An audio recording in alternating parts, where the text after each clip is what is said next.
So we're always living in the present tense. It seems unforgiving when a good thing ends, but you and I will always be back then. You and I will always be back then. You and I will always be back then. You and I will always be back then. Singing, will happen, happening, happen. Will happen, happening, happened, and will happen again and again. 'Cause you and I will always be back then. If there was some amazing force outside of time to take us back to where we were, and hang each moment up like pictures on a wall inside a billion tiny frames, so that we could see it all. It would look like will happen, happening, happen. Will happen, happening, happened, and will happen again and again. 'Cause you and I will always be back then. 'Cause you and I will always be back then. 'Cause you and I will always be back then. That's why you and I will always be best friends.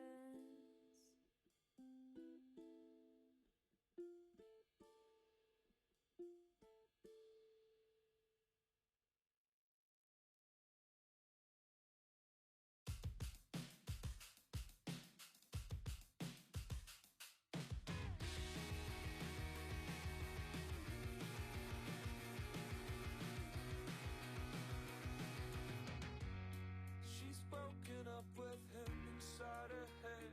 She's just waiting for the moment, the precious moment to let him know. Share makeup with a stranger in unfamiliar beds. It's good for me, I'm sure it's good for me. I thought I'd do anything you ask of me, that's sure. What for? My fingers pressed until they're sore, it's so. You said it's crazy we used to do this sober. You wake up and thank God it's over. Just please just let me go. When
I'm not saying he's bad. I'm saying like it's weird like seeing him have people above him. Bololo.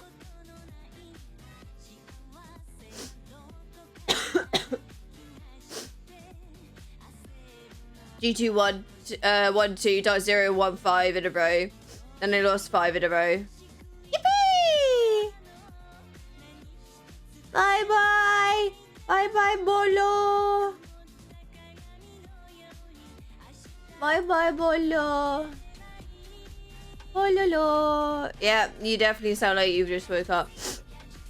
I'm ill.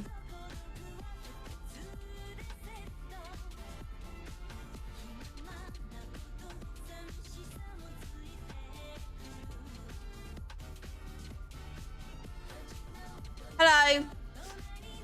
Hello. It's fine. I'll call the last minutes. It's fine. Ew. Back everybody to 6 Invitational 2024. Map number 1 is done between Dark Zero and G2, but we potentially still have 2 more to go. We're here on the analyst desk to set you up for our second map. That will be Bank. Take Matt Gunby fire. The defense. We got some info. Hello, welcome. I'm Elish, with me are Fresh and Fabian. What was the map? Now with Dark Zero on the back foot, losing map 1. Oh, Bank. Map 1, but a loss nonetheless. They start on defense on Bank. Is compared to Win Sky? So Bank and Skyscraper play out quite differently, because the split theory that we saw Alphama explain to us from G2 on Skyscraper doesn't work as well or as often on Bank as it does on Skyscraper. So I'm expecting to see slightly similar, but at the same time very different. What I'm expecting of the repulse for almost every bomb site, because that's just the way I know they play. Yeah, a lot of split theory can only really be applied on the top floor when you're I trying need to a take cup control of of the tea. top floor Bank, then you've got to play defaults. However, G2 did bring in Uno when they brought him in to help them with their defaults. This might be why we've not seen Fancy Fabian is, oh my god. I think that's why we've seen them bring them out, because they're now going to be comfortable on 2 defaults. What I want to see as well that changes up from Dark Zero here is that, first of all, their attacks, they need to have that unexpected execution in a way where it's something different happens. Because every He actually looks like an adult there. I'm sorry, but he actually looks like an adult. He's such, like, to me, he's got such a baby face. And you're expecting everything to happen. Like, he still looks like he's in high school. The solid safe approach has not worked in map 1. You've been basically reverse swept. Take a few more risks in Bank, because if not, you're going to be going home. Could we see more shit? I was asleep though. When it's map Awful. 1 and you're bringing Painkillers up, causing sometimes- shit. okay, this is Painkillers up, separation. painkilling. Clash would be slower gameplay also from Dark Zero in defense. If we're going to see any shield play, it will be an attack from a Monty, because there's so many things you can do with a Monty on Bank. If they're a server, you come in through dirt and you push the first bomb site straight into it. You can even go without taking anything else off the map. Top floor, you can come up the spiral staircase, you come in through heaven. There's so much you can do with Monty in attack.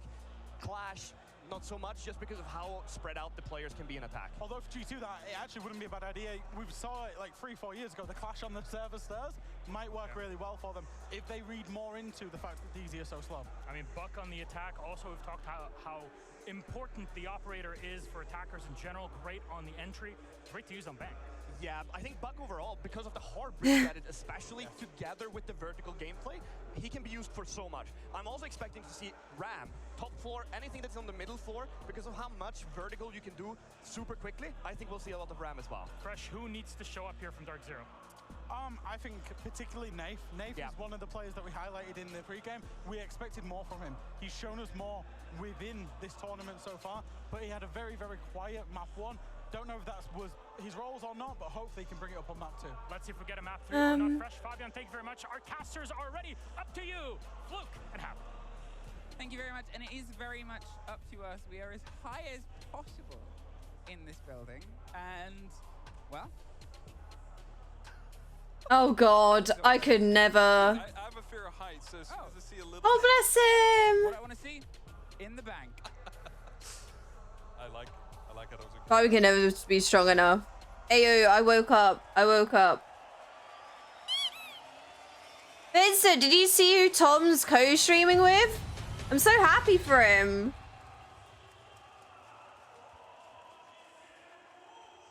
No, go to Tom's stream. See who he's co-streaming with. As we head towards the next map again. I looked over to my right and I saw the height and I just got. Yeah, I mean, I'm genuinely happy for him.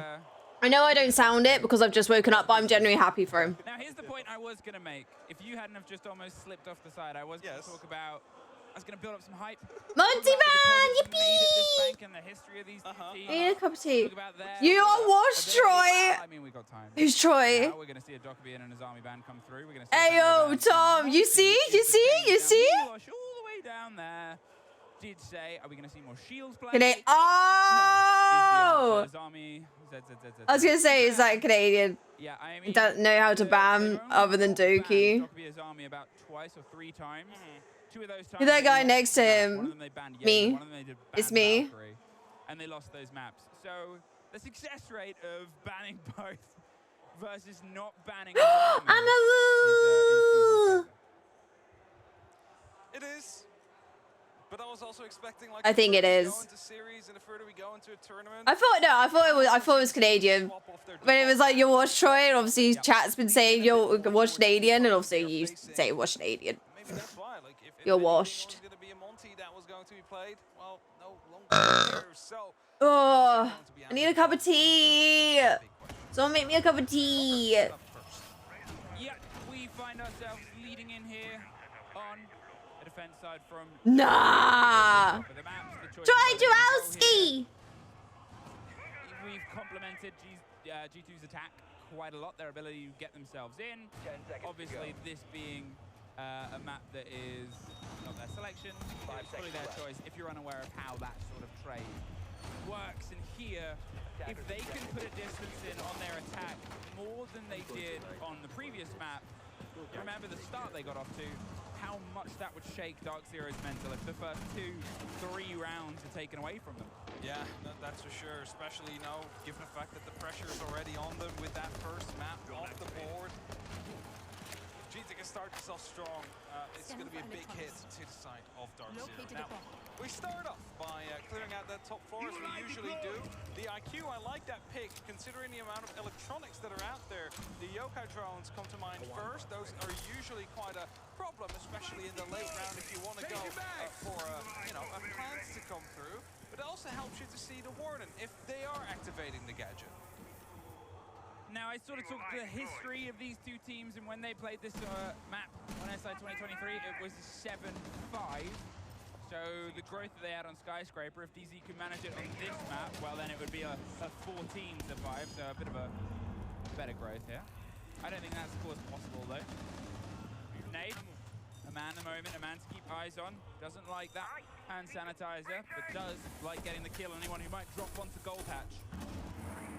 Good fallback there just in time because they were basically on him out there. If he would have stayed a second longer, would have dropped before he was able to actually fall back down the stairs. Like the blockers coming down there. Yeah, huge amount of gadgetry around the side of lockers, the Maestro bubbles. You know you're going to be battling against NJR's smoke canisters, the Echo drones alongside Bolo as well. And then you've got Goyo. This is truly set up. Is a very long, very deep. I saw it was match point. I was like, oh no. Oh no. Second bubble, there is the destruction of some of those canisters as well. G2 getting as much of this work done early on. They've already removed, I think, 2 of the bubbles. There's at least 1 left in this situation. There was a grenade rolled, but I don't think we got to see whether it entirely got its victim or if there's just 2 that are similarly based. No, because I think they went for that one. There's also a bulletproof. They know what take they're trying to stop.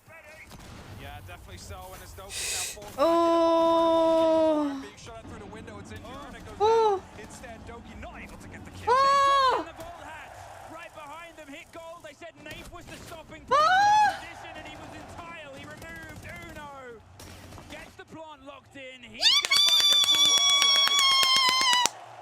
And I said, Dark Zero after what happened at the end of the last map to leading into this one could be tragic. A flawless is the opener. I mean, that's a tragedy written in blood. It is, and I mean the thing is, right, there was so much utility. By the way, to the people that aren't subbed, you've got an ad started in 36 seconds. I'm just warning you. I'm sorry, but I need to run ads. I'm broke.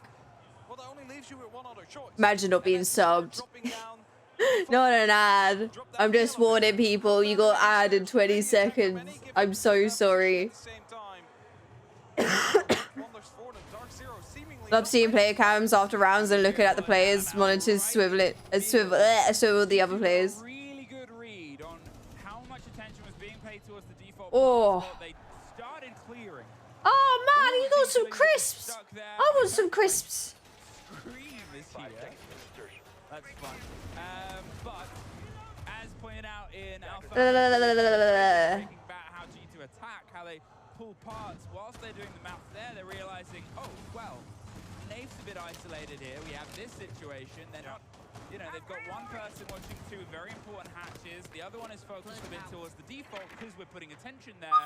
I think we can sort of smash in and steal it. Doki swinging down green, drew some attention towards him, and it allowed Alamau to just scream. And 4 months straight, yeah, people give subs, don't they? Other hatches. I think what it does when people give subs, it does give to people like are most active, and then when like the people that are most active get subs, it just does it randomly. But also the amount of information that they feed towards the defensive team, that's the big issue there. If you want to go for a plant, they're going to be seeing what is happening. It's going to be feeding into the defense's way to try and retake that. So, well, I think last time I checked, you were the top chatter. Looking for the first kill, the first bite, and I'm really excited if Birch is going to go up through a hatch here right next to Nafe. It makes a lot of noise. And they got to ensure that there's no surprise being made elsewhere. What does that? A boogie drone. Oh. Nothing. Oh, that audio. Oh. If you're entirely surrounded by this, they are not hitting the hatch directly as of yet. The rotation onto the procs, the play on beepers. You can see someone's coming above him onto top white. Uno is trying to force the players further out. Nave goes down. Woo! The night, Nave. Up towards the hatch potentially, or we had to rotate down from Nave, but in the meantime, NJR taking pressure on towards Benjamaster here. Pamba gets no. Dark Zero. Nice. The trade out from Doki, the Lion, across the top floor. They have a lot of time. Can they try and find a pocket of space? Give you a sub. What? Question as Virtue holding off on the angle. 2 players from G2 still left up above as Canadian finds himself inside. Why just start shower box? That's why I'm right here to entertain since the rest sucks at it. There's someone present out there. Another E1D pulses out and everybody finds themselves. Nice it. Oh, for fuck's sake. Listen! They're coming just deep onto the corner box. Listen, thank you so much for the gifted sub to get it done. Woo! G2, G2, G2, G2, G2, G2, G2. Thank you so much. Can we get a switch about Pug in chat, please, for Vincent that's gifted a sub to get it done? They lost those early bodies, of course, in the fight. At least they managed to bring it back in there, clean it up quite efficiently when it was that 3-on-3 situation. And as you mentioned, again, the 2-0 start. Great from G2. It seems like there's no response coming yet from the side of Dark Zero. And of course, them knowing as well, like, I mean, it was quite early last time. They might have rendered Vincent a rich bitch. Maybe they have the opportunity to carry themselves back in for this 3rd round. Oh, that is just... Oh, there's that combination of the Lion, Doki. Man, he preserves his ammo. What do you mean? Especially towards the end, you can see his confidence build. And here, leading in, 3 of the kills in that round. He's gonna stay on a French operator with maybe the same, similar DMR. I mean, don't change what's broken. Do you know what isn't really broken? Most of G2's players, 2 rounds, and there's only been 2 kills from the side to Dark Zero. Yeah, and both of them, of course, came down in that last round in the early trading engagements that we had whilst the roam was being cleared out by G2.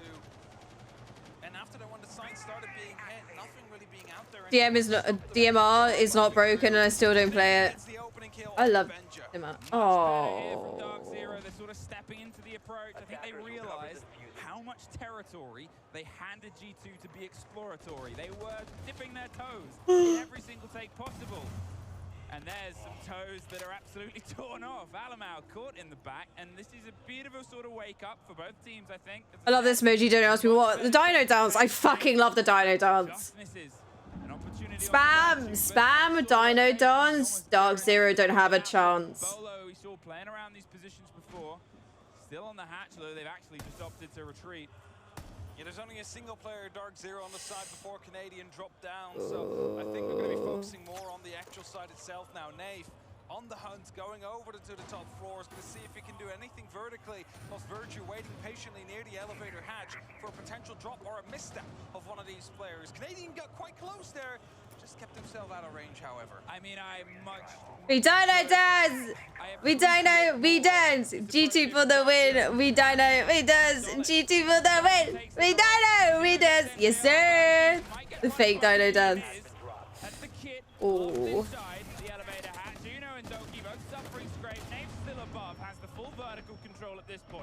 Oh, no! It is butchery. Oh. Fine, pity round, pity round, pity round, pity round, pity round. It's a pity round. Map of a 2-1 over the first 3 rounds, but this time they haven't needed to use their timeout. Yeah, and that's the most important part. And as I mentioned, they probably have faith that they can get back into it by themselves, not needing to have the help. Oh my god. At that moment in time. So with that, we why abusing the VIP? He's abusing the VIP. He's abusing the VIP. About this site because the entire yes, sir. Can be opened up, but we've been seeing it quite a bit over the past couple of plays. 9 times now to come through, but it's VIP abuse. Hi Blender, how you doing? VIP abuse. It has a long history. It has a lot of problems in the current meta, as a lot of sites do, just how easily it can be opened up vertically. You lose a lot of control, and you can't control it from underneath either. You cannot get yourself back in as you can on a lot of other sites. And, you know, you look towards the rotations you can do on hatches across open. You look towards just how much of it this turns. Good, I heard Dark Zero's throw him. I'm fucking off. What do you mean? They always do. They're washed.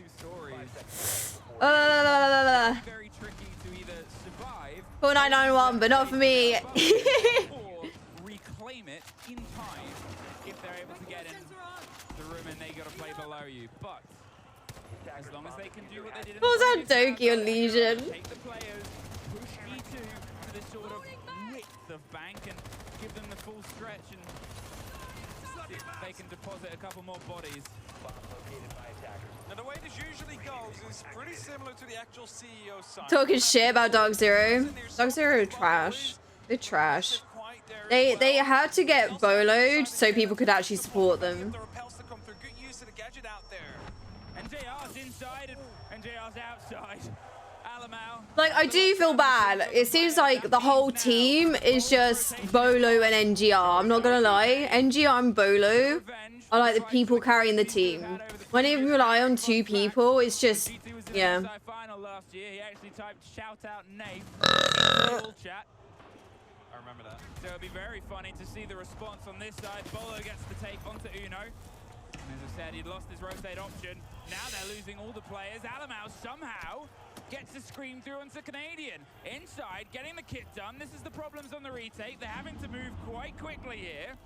The 3 remaining players, and Alamau's not entirely secure yet because, well, there's no G2 to offer some support.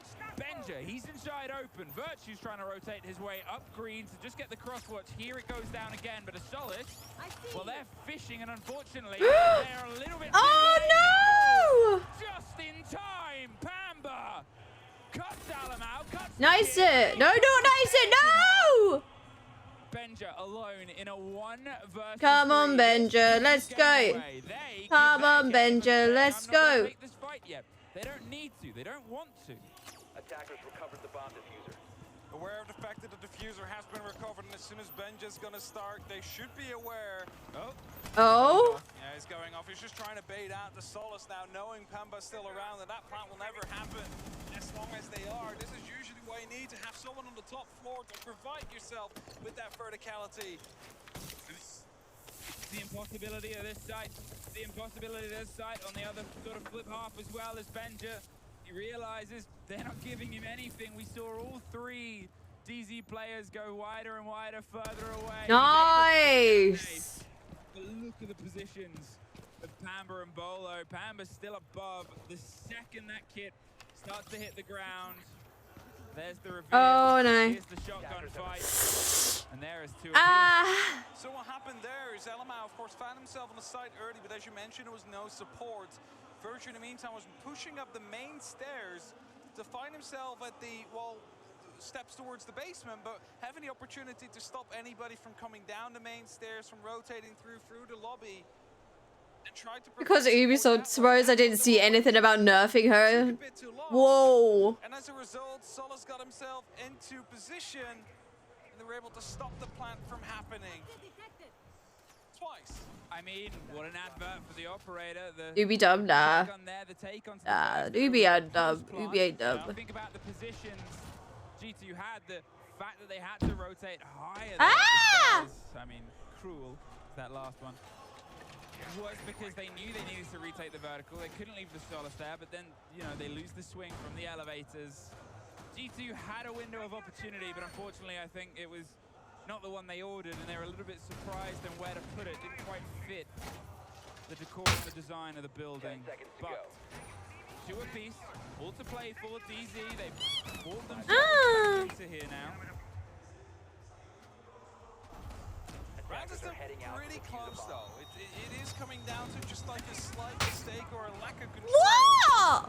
What am I getting hit for? Headed back towards open area now. Ow! As well, it was quite a heavy fight over the top floor as we started off with a 2-on-2 trade.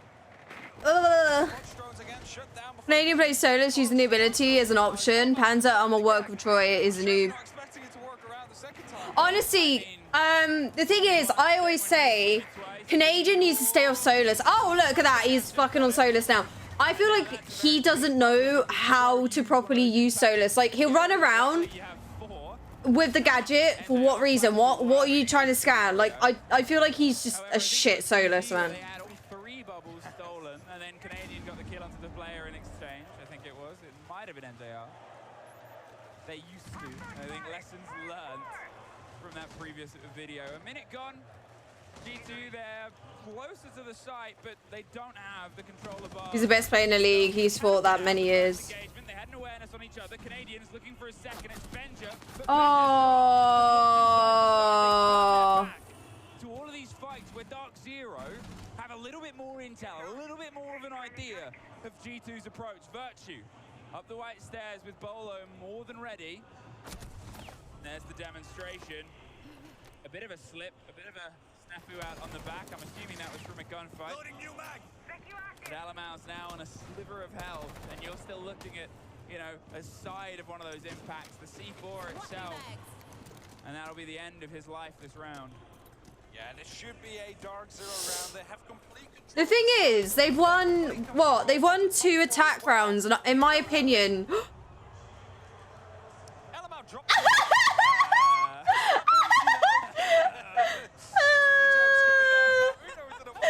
Oh my god.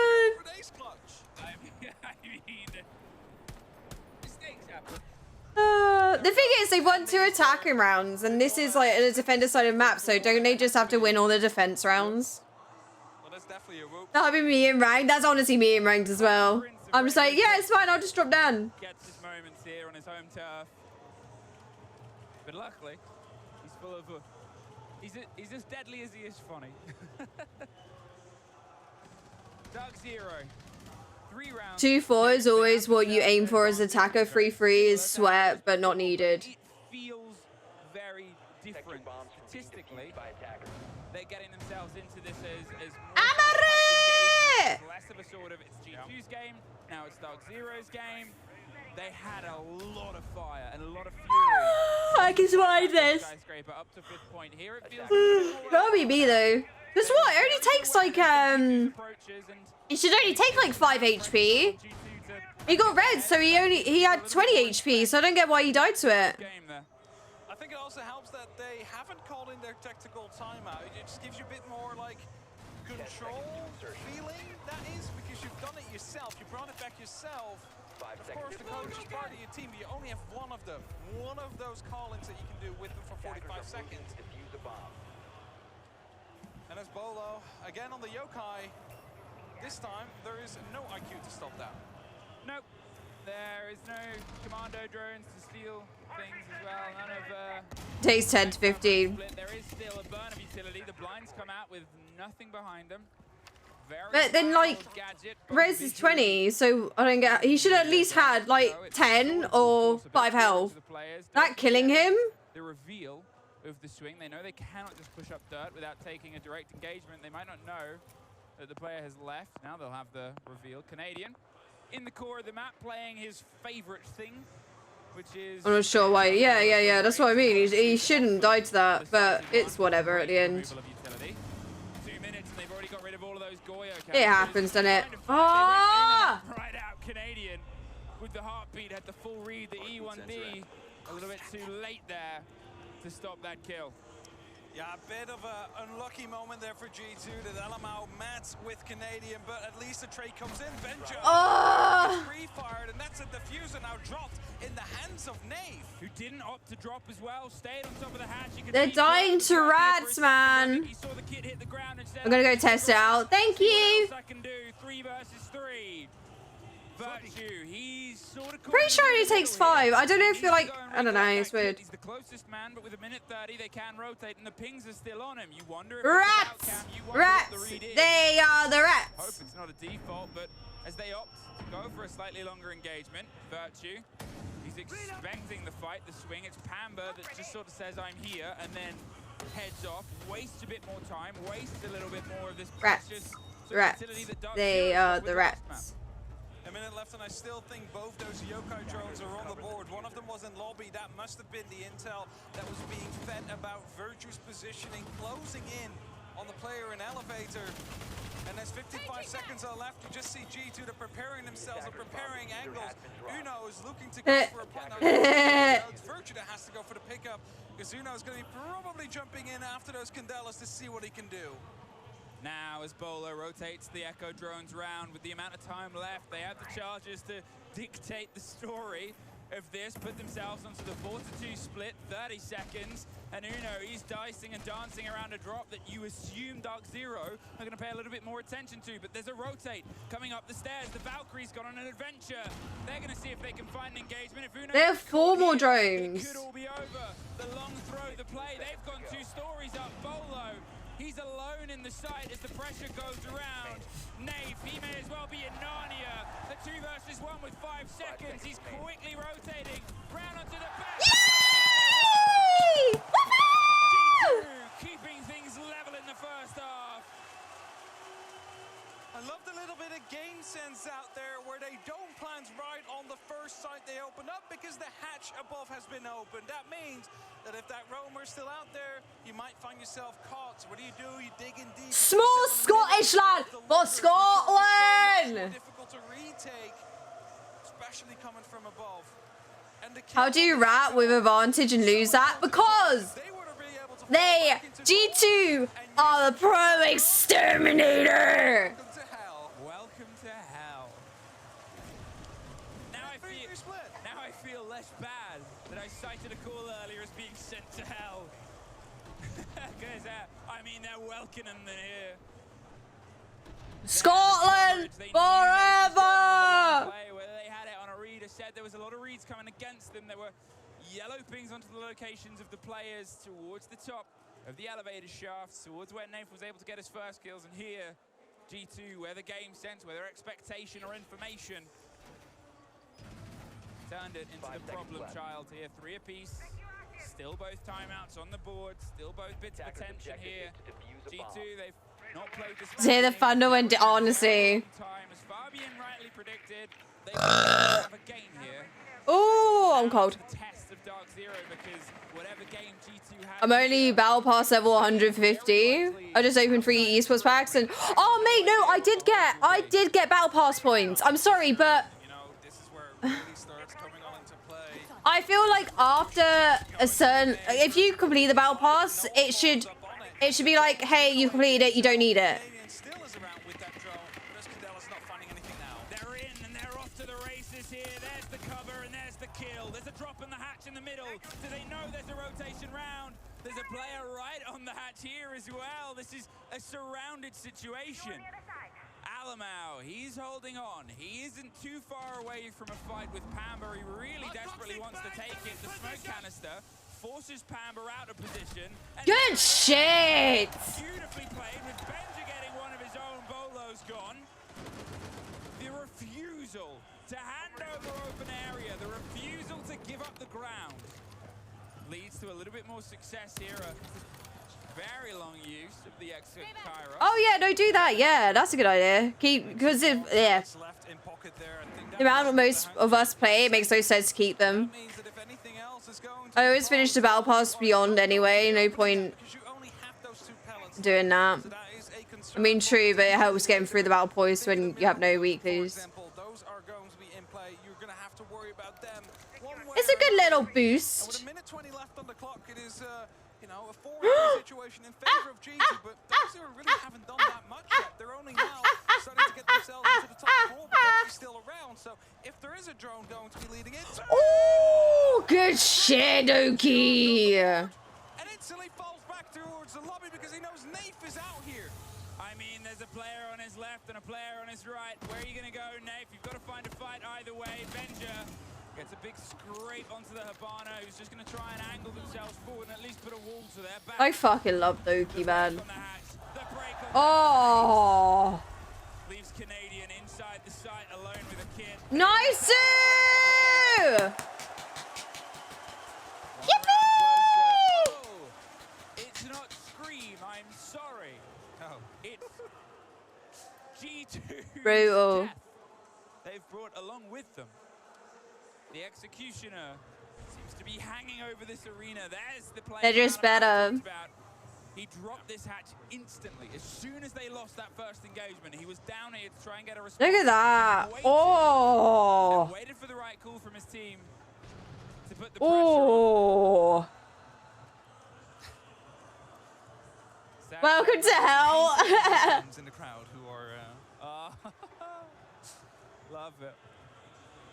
G2, great round to come through. And of course, they haven't played Bank recently, but they've definitely played a lot in the last 12 months. Like 14 times or something, but it's all mostly... Is that an Alabama t-shirt? The Alabama fan base. I don't think I've seen player t-shirts before. No, I've not actually. seen player t-shirts before either. Amazing. Man went to Canberra and made a t-shirt. Mate, if I go to Manchester, we're doing that. We're doing that. If I go to Manchester, we're making t-shirts. Still, both timeouts. If this round goes to 5, you pretty much guarantee Dark Zero are going to take it, but it's been traded back and forth. G2 traded 2 rounds before DZ found 3 in a row. The drop is 12 HP? How the fuck did he die then? It's 20 when you get picked up, isn't it? So you should at least had 6 HP. Purpleism. Wait, should we get purpleism? No, I don't know. Do we get purpleism coal shirts? Going to sort of keep themselves a bit further away from these immediate engagements and let Dark Zero do a bit of structural work. But that's the thing, right? They don't need to take these Don't fights exist right now. anymore. There's a little bit of pressure coming down, but nothing directly too threatening onto the side. There's like 2 players or 3 players on Repel even. Oh, what they're going to do from there on? Sure, they can, you know, fire in some Excaros and open up onto Kento, but again, like, it limits your movement just slightly. It isn't the end of the world. Pamba now finds himself exited in the building within a second. No, sneaky for y'all. Another hold in another section where the players are forced to think about the actions that have occurred, and that's the problem here for Dark Zero. Every moment they have to sit in a deficit is devastating.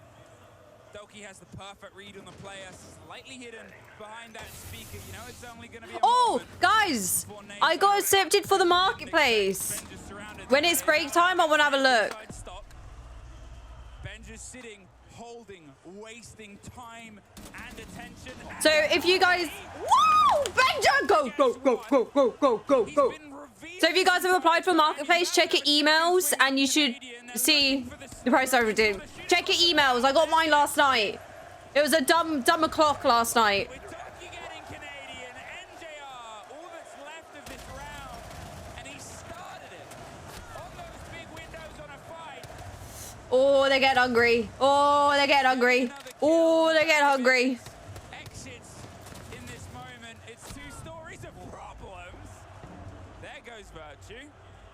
40 seconds. You can see G2. Also, check your spam mail, because mine went to my spam. I got a ridiculous... I got a dumber clocker last night, and it was in my spam mail. So double check. They rotate vertically. G2, they've headed towards the top floor. Not entirely sure where the kit has gone down, but it's not in the pockets of NJR right now. Ah, yep, Tellers. So NJR, they're just not giving him an engagement at this point. I said Kill him! Kill him! Kill him! Kill him! Woo! G2, 3 rounds in a row, 5-3. Control that round.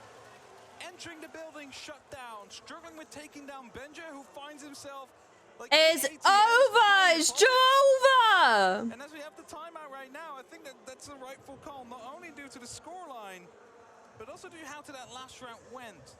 Because it felt like they were trying to chase G2, but they were always like 10 steps behind and finding themselves locked off. It was a 1v2 in the end, but that's because NGR managed to punish 2 very aggressive G2 players trying to just end that round as quickly as they could. So, after the last time, you managed to get 5 rounds consecutively through your timeout. Let's go, G2. Let's go, G2! No, those weren't in there. It's just let's go. I mean, the claps are implied. Look how energized they are. Look how much sort of vibration is passing through them from the crowd into it. You look around the room and you see several Brazilian flags. And although Alamau sort of bathes in a, you know, all press is good press, loves being a Nice little it!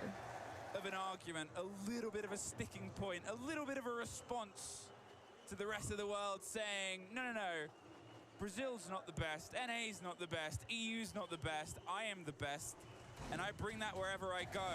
Bomb located by attackers. You can tell he is very much at home here. 5-3. Dark Zero, you were great after your timeout last map. In fact, you were so great, you got 5 rounds in a row. Can you replicate some of that success here? That is the big question. 2 more rounds though, and G2 find themselves moving on in the under bracket as they continue their, well, according to them, hopeful back-to-back lower bracket 6 invitational winning runs. But we're up on the top floor, and this one is the hardest one to actually defend.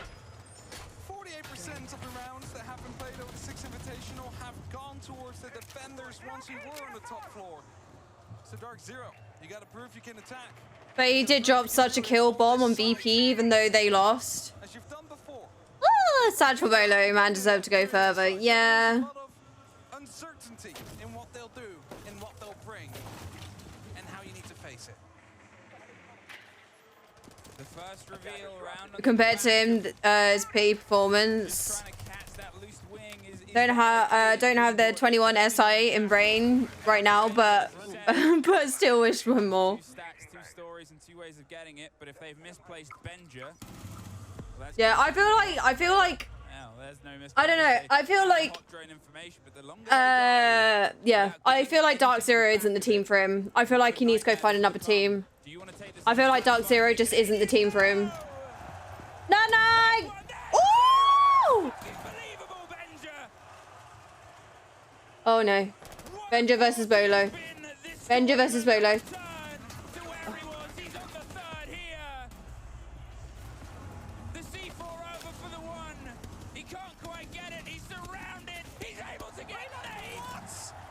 Ace? Ace?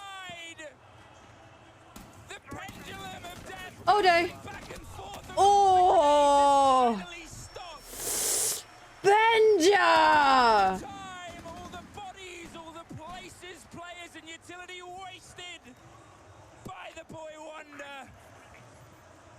Teamwork that not in order from Dark Zero. The first of all, the solo fight from Canadian, you needed to just instantly collapse on them together. And now Virtue waiting on the top of the stairs with Alamau. Oh! Good shit! Fucking Benjamin! Oh my god! I mean, what a well-earned grin. This is the point, like last round as well. Think about what was on him. The Jackal Tracks hot droned 3 players. Jesus Christ. It must be fucking boiling on that stage. Bye, DZ. Bye-bye. God, first main stage match and G2 just go hard. They ain't fucking around. They ain't fucking around. The last round as well when he was playing in ATMs and found himself, you know, wasting so much time and bodies. Here's one coming in. The solo fight. Why was there no backup there? Immediately into the it's Doki the GOAT. I can't wait for the trash talk. Oh my god. Backs against the wall in a room of people chanting for their opponents. Everything ahead of them, 1 round at a time, the distance of 3. It's one of the furthest. They've been on the wrong end on this entire tournament. They have played excellently. With the last 2 engagements against G2, well, the fights 7-5, 7-5, 7-5. G2 have gotten better and better and better. And Dark Zero have that ability, have that capability. But a roster against the tide of Brazil and against the room louder than anyone could ever imagine have the hardest job they have ever had. We find ourselves in lockers with a heavy roam. I'm sorry, I can't even hear the casters, man. That crowd is mad. I love it. They start opening up from the top to the first. But even then, they won't find themselves within any success. Benja, again in a crucial position, receiving some vertical pressure. Also someone on the main stairs, Panda. If he manages to shut this first one down, it is game over for Dark Zero.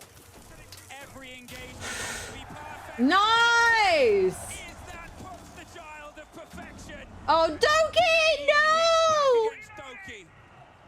The IGL with more experience than any others is here. Oh! So is Alamau. Bye-bye. There's a full stop to NJR's sentence. Pamba's holding and waiting, but there is only so long, isn't even rewarded. A missed moment as the ship breezes past in the broad daylight. Shined upon here in Sao Paulo. A 4-3 body advantage. 9,000, shit in hell. It's fully booked, it didn't look it. Utility in the hands of Dark Zero, but there's nothing they can really do with it. The hard breach gadgets won't help. The fire caught by the Syria laser gate. There's so much to do. There's so little control, and there's not enough time as they're. Oh wait, no, it's 11,000 people. They're hoping for the best. Will it be enough? That's a big question. Here it goes, exploding across. Don't ask me how I know, but it's 11,000 people. Shuts down Pamba before he can fully even let loose with the LMG Canadian on the back of a long watch smoke. It is a technical 2 versus 2. Azuno's hit the ground, but Alamau, he's hit the roof. He sees the player. The player's his. Nath, he's EU through and through. He's been fantastic. Nice! Woo! Bye-bye, Daisy! Yippee! It doesn't look fully booked. I see a lot of empty chairs. Yippee!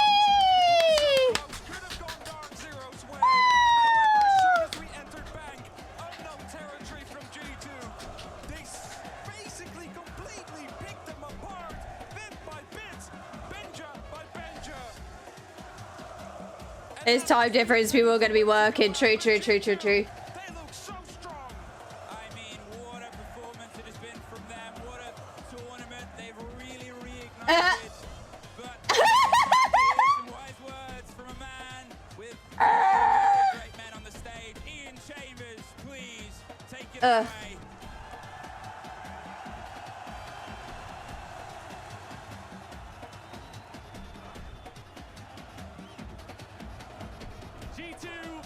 Mate, it was so good. I blinked and I missed it all. To Dark Zero, I am joined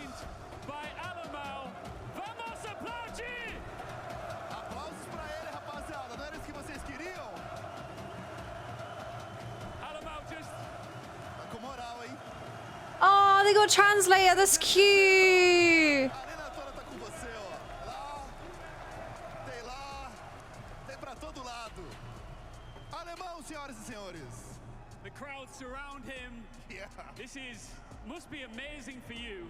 We will talk in English just briefly. Alamo, just come a little bit further forward for me, and then we'll do some, of course, interview questions in your native language. But bit of a love-hate relationship out here. How does it feel to be back in front of your own crowd? É demais estar aqui com os brasileiros.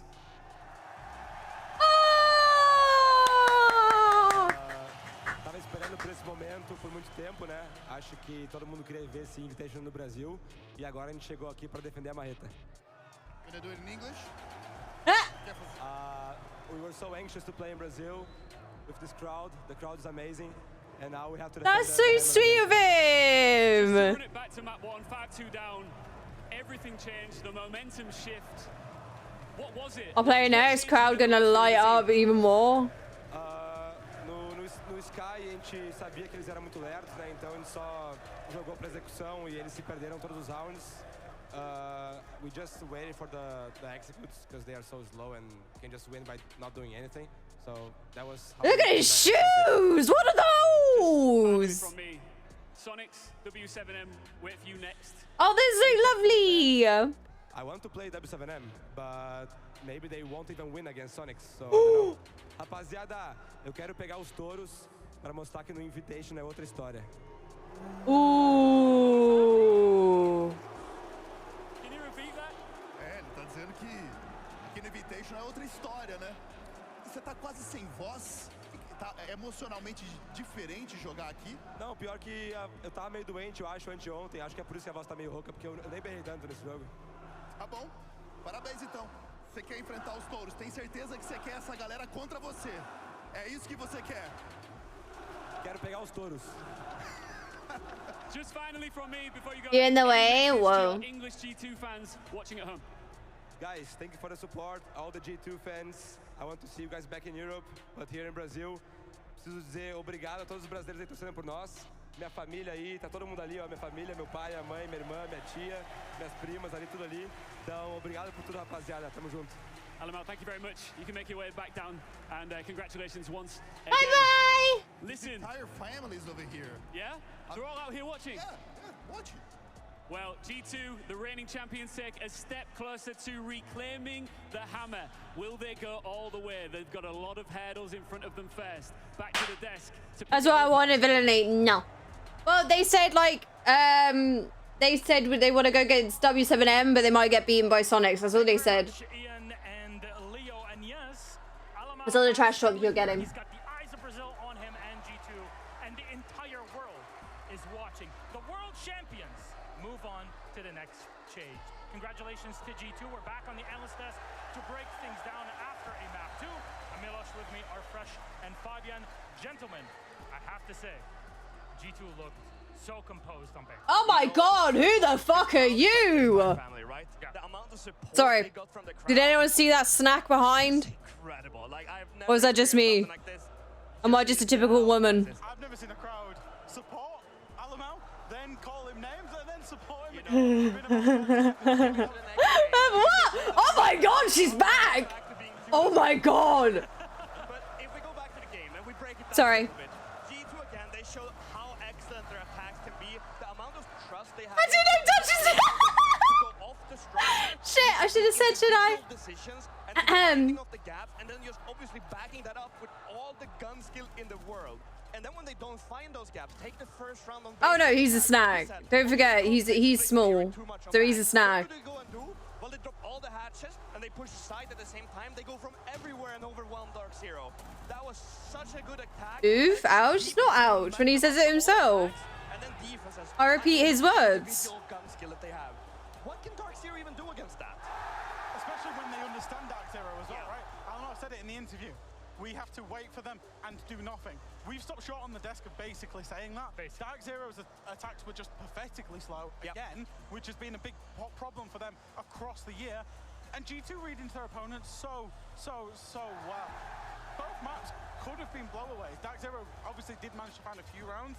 I did like their adaptations on the defense, bringing the bring in the Valkyrie, bring in the Solace, but it wasn't enough. They were never getting any attacks. Cohesion, trust, and confidence is what 25 and 15. Reminder for everybody, this is the squad with Uno on it that won the Invitational last year in Montreal. So there's a lot of Jeez, 22 and 13. 19 and 12. Jesus Christ. Now again, we mentioned before the game that they have a Brazilian ghost. Now they've gone past that and they come up on stage with all this confidence and just pure will to come back and lift that hammer again. I would not be surprised if they do it. Well, one person that was carrying the hammer earlier today and last year was Doki, and he performed excellently in this matchup. Let's put up some stats and talk about what makes him. There she is again! Walk, walk, walk, walk, walk, walk! Talent in the world, right? It's been known for a very, very, very long time. I think the problem Doki has had potentially, you know, throughout the last year or so, maybe even a little bit longer term, is he tries to force it, he tries to be the guy. I'll behave. It looks like he's just settled into the system now, picking up the kills as part of the system, and that seems to be where he excels. You know, you say, you're not that guy. You're not that guy. The thing with G2 is everyone is that guy. Like, everyone they want. They run around the server and then they decide, yeah. Never! Everybody, it's my day today. Well, here's a highlight from it. Our Intel play, play of the game. And who else would it be? Of course, it is going to be Doki. Now, he picks up 4 kills inside this round. Every single one of them as important as the other. This shot, by the way, what a beautiful Oh! This in the 3 versus 2. Managing to push in and get into sight to facilitate the kill onto the Echo. We've seen Echo clutches so many times in that round. And then just the understanding that the flank might come in from Nate punishes it. Good shit, Doki. G2 to get a free attack split. Ultimately, it wouldn't be because Dark Zero couldn't attack, but at the time, it was so important that they got that and got over the board, and Doki with a huge 4K in that round facilitated. But let's not put all of the Dark Zero attacks on them, because G2 as well, they played solid defense. The team play that they had in combination with, again, opportunistic decision-making where they all come up. Like, look at the last round. Carl sneaks up on second floor in a 2-on-2 and just denies the plant. What can Dark Zero do against that when they seem to be so slow and maybe not reacting as well to what G2 are doing, because G2 were smart in every decision. Well, issues on the day, but let's not forget that Dark Zero making it here to the stage cements them as one of the best teams in the world, and nobody on this planet can take that. I wonder what Fabio will look like with a full beard. This adaptation, G2 was the better team, and that's the beauty of competition. They will still walk out of this pretty happy, I would say, despite the loss. Oh no, if I'm Manchester, not let you in. Well, my BG squad is here. My Baldur's Gate 3 squad is here. Time to lurk. Fuck off. Oh, you played Baldur's Gate without me? Oh my god, Vincent, I feel so betrayed. We'll take a quick break, a bit to calm our hearts and nerves down. We'll see you in a bit. I feel so betrayed. Viking beard, I think he would look great or dreadful. Yeah, like you don't know. Oh, I've got 6 minutes. Right, I'm gonna make a cup of tea. I will be right back. Okay. Yes, I'll be right back. I'm gonna do that. I'm just gonna make a cup of tea. I'll be right back. I love this song. It's so cute. Everyone in chat, be sure to get your snacks, get your drinks. You know, it's gonna be a good day. It's gonna be a good day in Brazil.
God.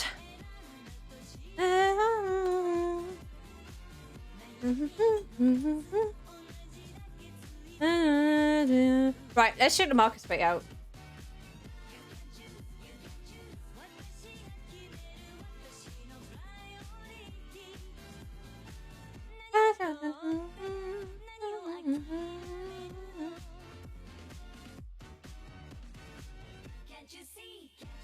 Oh.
Like, this is fine. This was the Mafia event, wasn't it? That's not returning.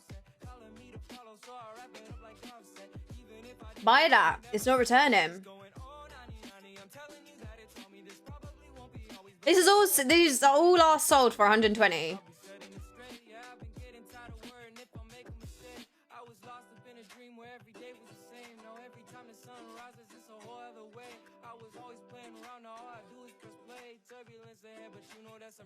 I do like the Chimera skins. I think I like the Ella headgear for Chimera. Yeah, I like Ella's headgear for Chimera. I think I got the Pro League headgear on Ella to match her outfit because I got the Siege Tales uniform.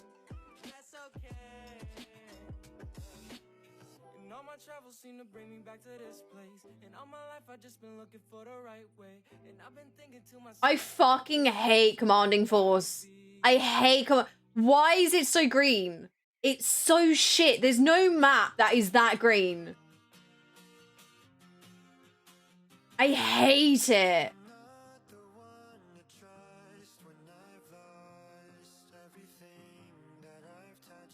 Tony, it was SO 2019 Jaeger skin. Do you know what we'll do?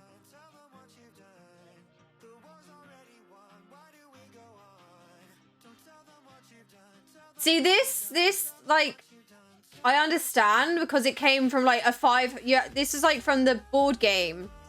Like, this Jaeger skin is... You had to pay $500... You had to put $500 into the starter, whatever it fucking is called. So I get it. I do want this headgear, though. I want that. I'm not willing to pay that fucking much for it, though. No way, I'm not paying for it. Oh, no. Glacier's gone up a lot. That's so dumb. That is so dumb. 30,000. But I don't understand it. Yeah, no, I don't get it. Like, it's here. It's Invitational 2018. Oh, VIP.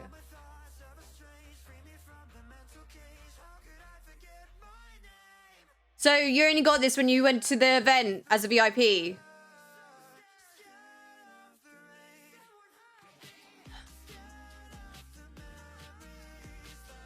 Yeah.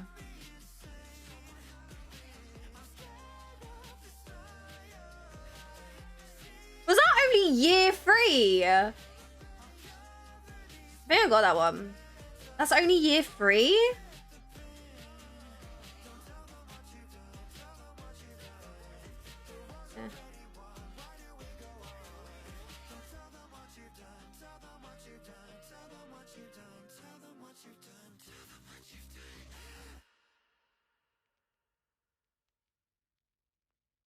Void Edge. Steel Wave.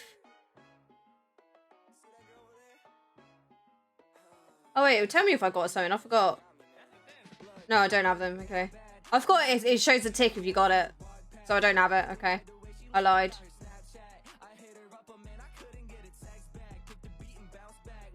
I do love this. I love this skin, but I'm not fucking paying that much for it. It's rare. Why would I pay that much for a rare skin? Oh, it's pretty. Not paying that much for it though.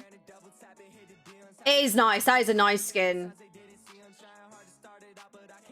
I do love this skin. This skin just, oh, it looks so pretty. But I'm not paying that fucking much for it. Bro, sell it since I don't use it. Give it to me for, wait, sell it to me for 156 credits. Oh,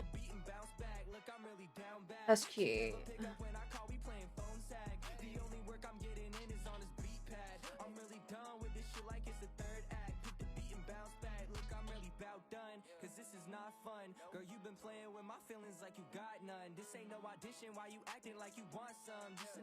UJ, but I would don't tempt me. Nah, I'm mainly joking, but I'm kind of like half serious. Like, sell it to me, but at the same time, if you can get more money for it, do it.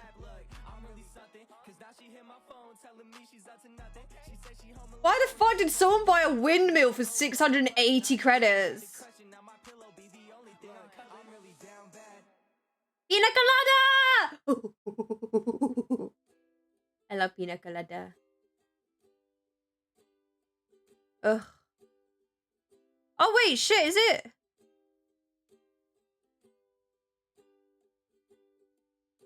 Oh, I thought it was a reveal then. I thought it was the fucking new season reveal then. I got scared. Out of it. Oh, okay, that's pretty. I want that. Real Sunday, yeah. Because he goes, wee!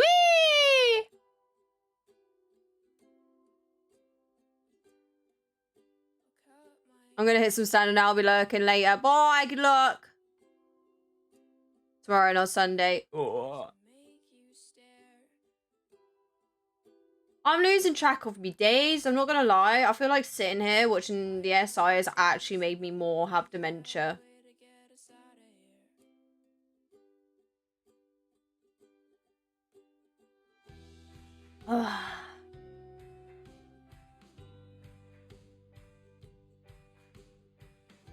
Why are they selling... Oh, it's 2019. I was going to say, why are they selling charms? Like, you can just buy them.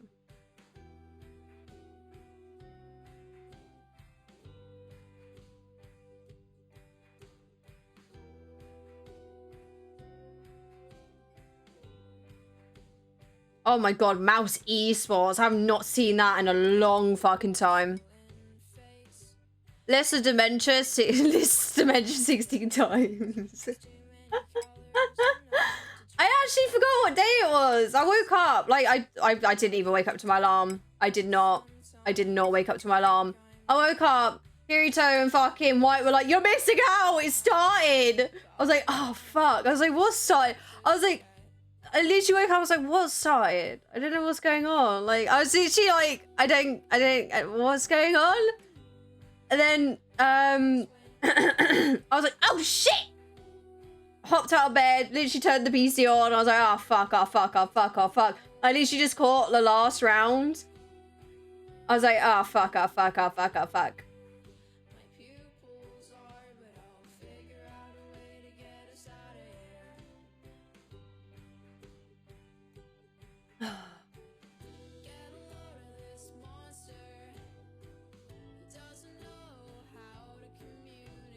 Some of the old team ones you can't buy anymore, like the old G2 Charm, Penta Empire.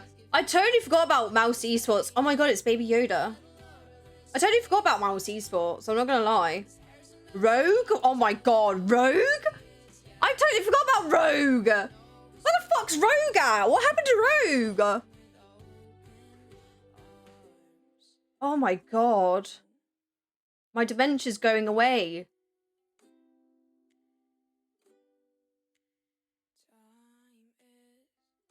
They left Siege. Oh my god. Castle's armor. Can someone please sell the dummy charm? Where is the dummy charm? I want the dummy charm. Give me my dummy charm. Because I am dummy. I want my dummy charm.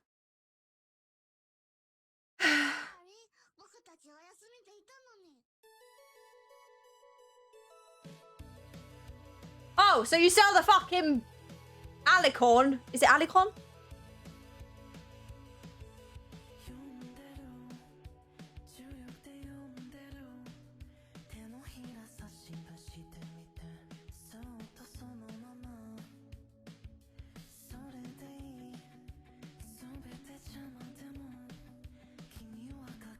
Oh, look at that fit! Oh, man! Oh, you... Oh! Oh! Oh, honey, can I have your outfit? I want that outfit. Oh, look at it! Oh! I want it. Give me. You made that uniform for Abana. Oh, it's beautiful. Beautiful. I can see where he got the inspiration from. He knows how to dress himself. He knows how to dress our operators. Love it.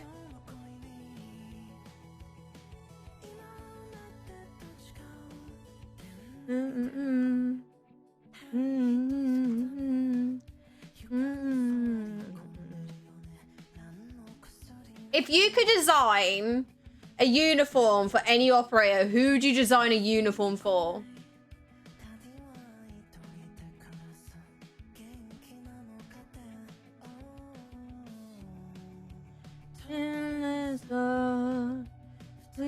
Hello, motherfucker. Hello, Moron. How you doing?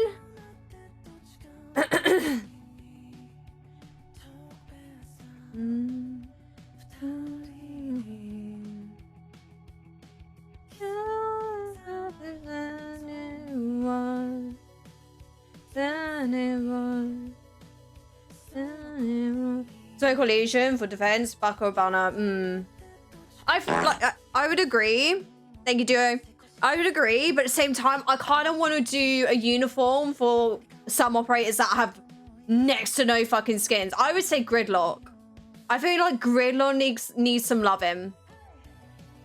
Like, or I would say Solus as well.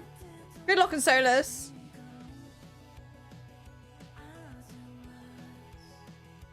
Because Mozzie has got so many skins compared to Gridlock. Okay. Go away. I don't want to see you now. Looking forward to W7M versus G2, but Sonics, we labeled them as the dark horse of... And I do, how are you doing? Does that still stand? Could have some cool ones. Yeah, exactly, she could. I feel like she needs some love. Ah. They've changed their roster, they've brought in Ambi. That Ambi Citizen bromance seems to be working really well for them. How does W7M and Sonics... Mamacita! Oh, she's back! Mama, Mama, I mean, oh, Fabian. Yep, let's listen to Fabian. Look what I sent you. I think that Sonics are to a certain extent still finding themselves. They are a new team. Honeymoon period is still around and they're feeling really good. I think that the teams are very evenly matched. The statistics said Sonics are slightly ahead, but Sonics has had a little bit easier matchup so far, I think. Well, let's talk about Sonics since you're mentioning them and we're talking about them in detail. There's their roster for those that do not know this NA giant of a squad. Fresh. What? This is a major? Yeah, the Manchester Major. I don't. Friday. Yeah, that's the major time. That's saying the dates of the major, 24th to the 26th. Oh no. Yeah, fans can watch the action. Can watch the action live in person for the final weekend from Friday the 24th to the 26th. I'm confused. You want to know when? Look, I got you. I'll tell you when. I'll tell you when.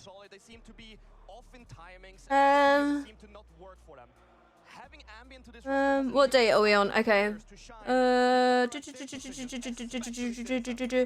Not that. Reveal. Okay. Oh, I can't say shit yet. Why? He actually said, I looked at our last roster and I said, could we beat W7M? No. With this roster, I believe we can. So it's almost like fate has brought these two teams together. All right, actually, let's focus on W7M. Since you're mentioning, maybe Sonics have actually pulled it all together. W7M Esports, the darlings of Brazil, and second... The reveal is on the 25th. Yeah, they've struggled a little bit during this event, but now that we come onto the main stage, I mean, to a certain extent, this is where it begins for W7M. Absolutely. You guys heard, and I think people at home, they heard how the crowd just went absolutely wild when W7M went in. I was expecting that for FaZe. We got it for W7M. Yes. They are the new darling, and it's clear cut that they are. Every single player in their team is 25th is a Sunday. Yes. At their position. There's no doubt about it. They've struggled a little bit during this event, but I think they'll pull it back here. Yeah, and just to pick up on that, we saw it in the map graphic there. In the graphic, 7 maps lost at this event is basically unheard of for W7M, who lost, what, 1-2 maps in Atlanta in total. So Philippok said it in the interview as well. They've definitely had their problems. I think the big one for W7M has been actually getting to the point that they execute. Where the round is them playing for gun kills and winning it that way, they're fine. But when they're executing is where they've fallen. Well, let's talk about win conditions. First of all, with the players that need to show up in this matchup, we have 3 key players to highlight: Citizen, Krixer, and Yeah, if we look at Citizen's performance as an individual, he's been put more on a flank watch position lately.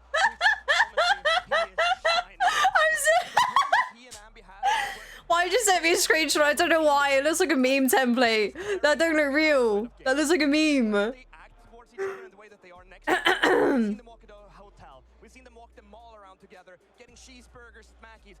They are so close. They're bound to each other.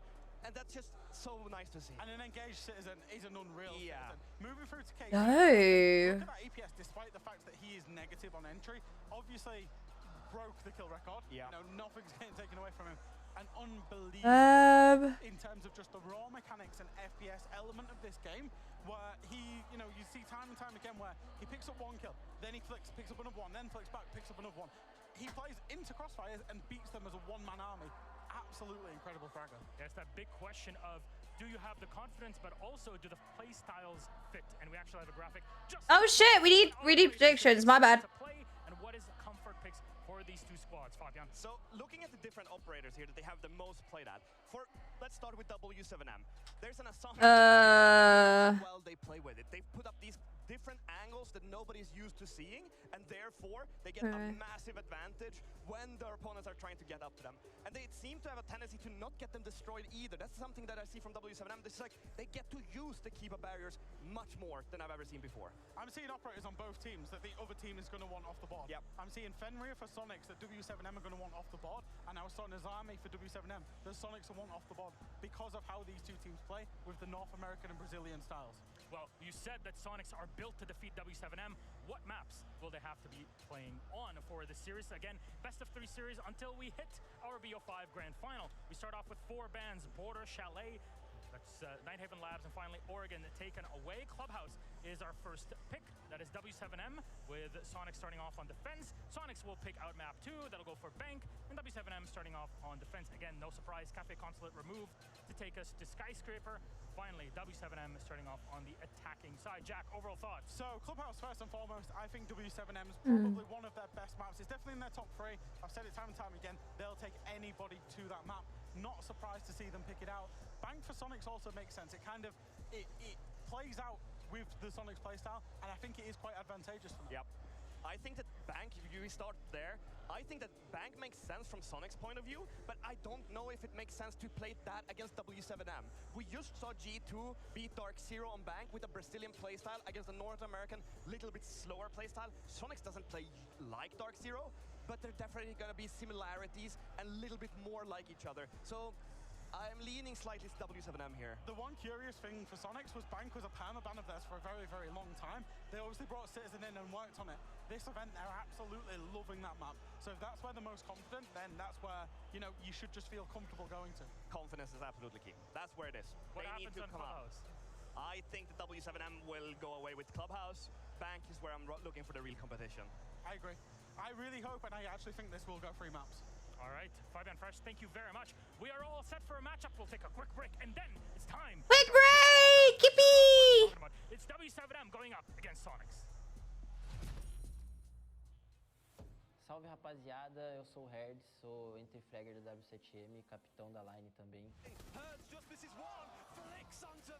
Mad. Absolutely mad. Ajuda bastante nas táticas. Guys, place your bets. We've got predictions on. Who's going to win the first map? It's going to be Sonics and W7M. Woo! A gente costuma cuidar dessa parte tática aí do time. Dentro do time também a gente tem um suporte que é o Nade, e pra mim um dos melhores atualmente no cenário.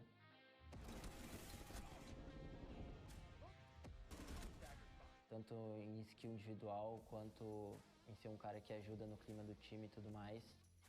Pô, o Casey, que ano passado foi o melhor jogador de R6 do Brasil. Uma skill bruta absurda.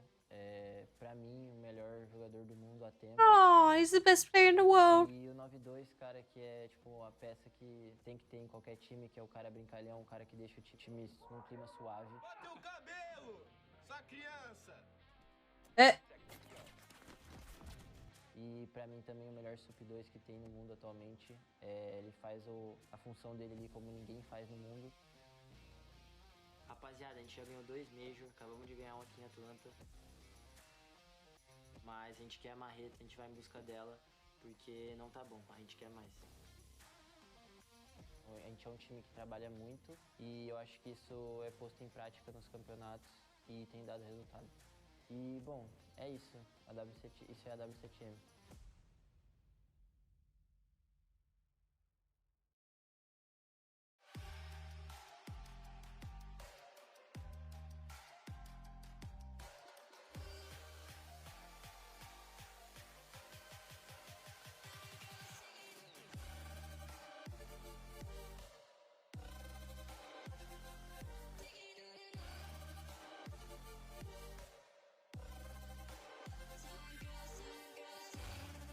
Hi, Granger. How you doing?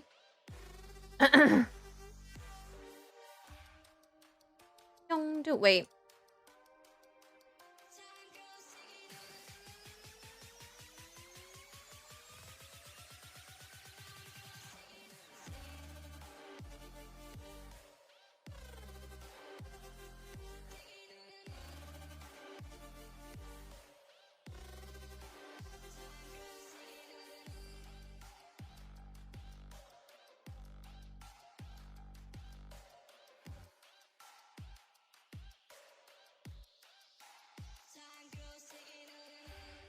Thanks to each and every one of you who supports, follows, and cheers us on. Hope you're fine? Yeah, I'm fine. How are you, darling? Nous partageons va au-delà du jeu. Peu importe d'où vous venez, que vous nous souteniez depuis des jours ou des années. Mowgli! ومعا نشكل عائلة رينبو سيكس سيجا متناغمة لتصبح ذكرى في قلوبنا. Приглашаем всех на Six Invitational 2024 и не забудьте посмотреть это прекрасное и невероятное событие вместе с нами. 항상 레인보우 식스 시즈를 응원해 주셔서 감사합니다. 여러분들의 응원이 레인보우 식스 시즈를 세계 최고의 게임으로 만들 수 있습니다. Juntos somos a melhor comunidade do mundo. Muito obrigado, galera. Thank you for the support. شكرا على دعمكم. 아리가또 고자이마스. Thank you. Спасибо огромное. Muito obrigado, comunidade. Merci beaucoup. Merci beaucoup!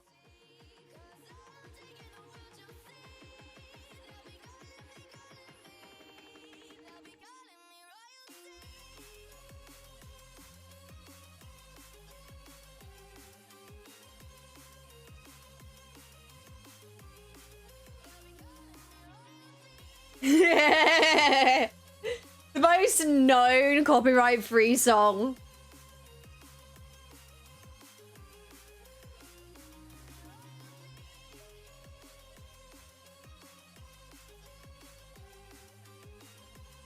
Do you know what they should have done though? Because there's so many, like, as we were listening to, not yesterday, but the day before, there's so many Rainbow Six songs that fans have made.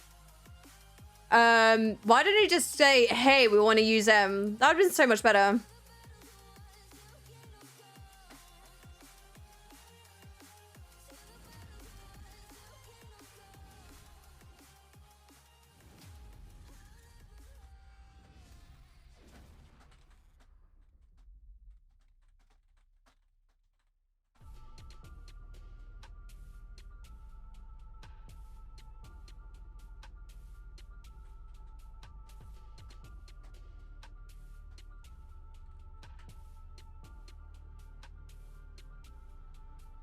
Look at the ones we sent. No, I didn't. Because because we watched I think it was it was Dark Zero. No, it wasn't Dark Zero SG2. Who was it? We watched one game and it was over and it was like I was like, oh okay, like there's no other games. That was the last game of the day. Because I said we'll watch it during the break. And then it was the last game, and I was like, oh, well, okay, bye.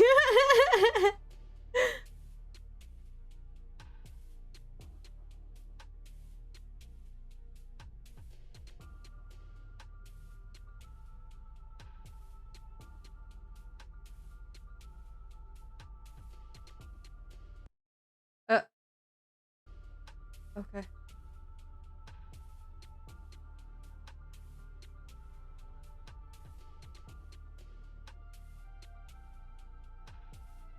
Is there even any drops today? Here's pack drops.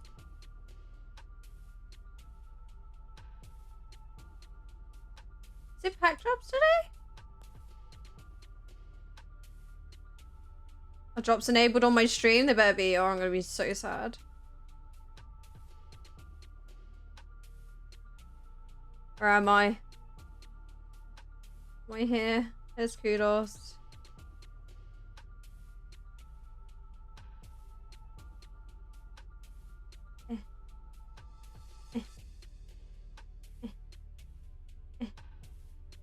Okay, it's fine.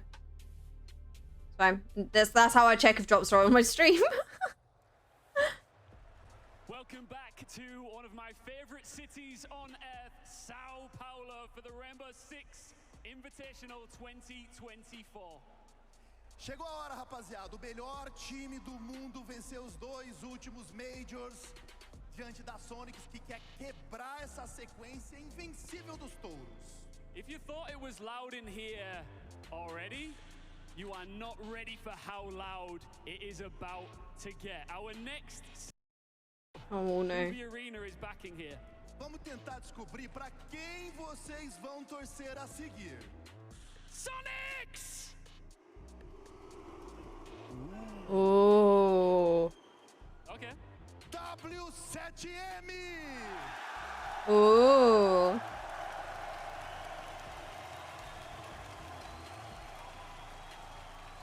All right, it is the NA boys looking to crash the party against the best team in the world. Sonics versus W7M! Is Bill.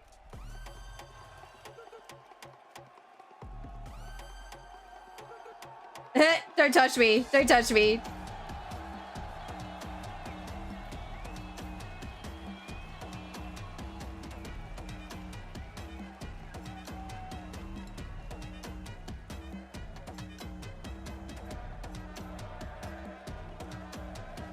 Ooh, there it is.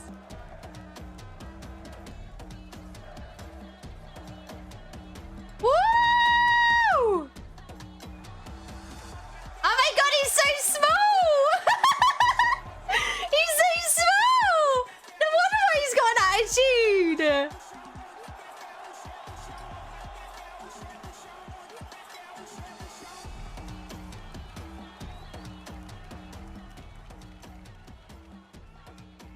Welcome onto the stage, Philippox and Ambi. I've got to start off. Ambi. He's watching, mate. It does. It does. On a 6 invitational stage at just 18 years old, with a crowd that. Oh, he's just a baby. Take on. I mean, yeah, and I'm ready for it. No, they're booing, but it'll be very quiet. It'll be very quiet today. Oh, he's just a baby. Personalidade, hein? Diz que não tem problema, que vai aguentar. E aí, a pressão, todo o barulho agora tá a favor de vocês. Isso impacta? É, a pressão tá pro lado deles. A gente não tem pressão pra jogar. Com certeza. Oh, God. E é fazer nosso jogo, a gente jogar feliz, jogar leve e a gente vai ganhar. Wanna do it in English for the American and For the Americans. Tá aqui jogando na frente de todo mundo. He got it as dumb. Just Philippox, while, you know, we have been on many stages together now. You are back-to-back major champions. For our English-speaking audience at home, you have waited a long time for this moment. It is finally here, your home crowd. What does it mean? It means a lot for me. It's been my dream forever to play in Brazil in front of the home crowd. So it's just amazing. One thing that is amazing, before I let you sit down, Ambi, I was so impressed with you coming into this, and now I'm even more impressed because you love to talk back to your team. Against you here, any last words for WC? NA up against the wall today. If Sonics win today, they will have to have a big target on the back. By G2 Brazil crowd on Twitter. Oh, he's just a baby. Oh. Have some fun with the crowd, all right? Yeah, oh, I love it. So let's just ask them again. Okay. Who do they want to win? Vamos tentar de novo, galera. Quem vocês acham que vence essa partida? Ian. Vai. Sonics! Vamos lá, vamos mostrar pros gringos agora, ó. Eles estão bem aqui, ó. Eles estão sem fone ainda. Será que dá? W7M! Wait. I need to try something. Do you mind? Okay, go ahead. W7M! Oh, you're a fast learner. I'm trying. This is something that Brazil has waited a very long time for. 5 years in the making, and the fans here are so incredibly passionate that it is finally back in Brazil, right? Exactly. Desde a Pro League que a gente teve no Rio de Janeiro, a gente não conseguiu sair com o título. Mas a gente tá ganhando tudo. E vai ser muito especial se a gente conseguir sair com o título. Para isso, a gente precisa desbancar a Sonics. Tem a VP depois. Mas, galera, vamos empurrar. A partir de agora é Brasil no servidor.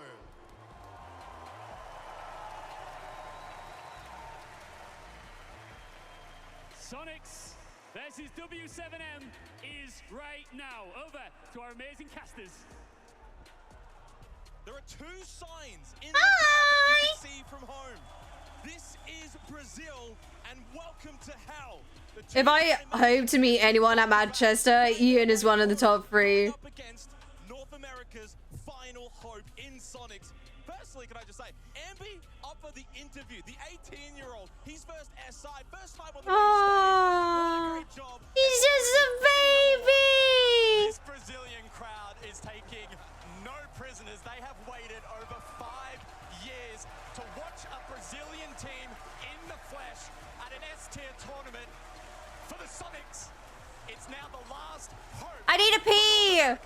I need a pee. I'm gonna pee. I'll be right back. I need a pee. W7M continue this juggernaut run, not just in this bracket, but arguably over the last 12 months.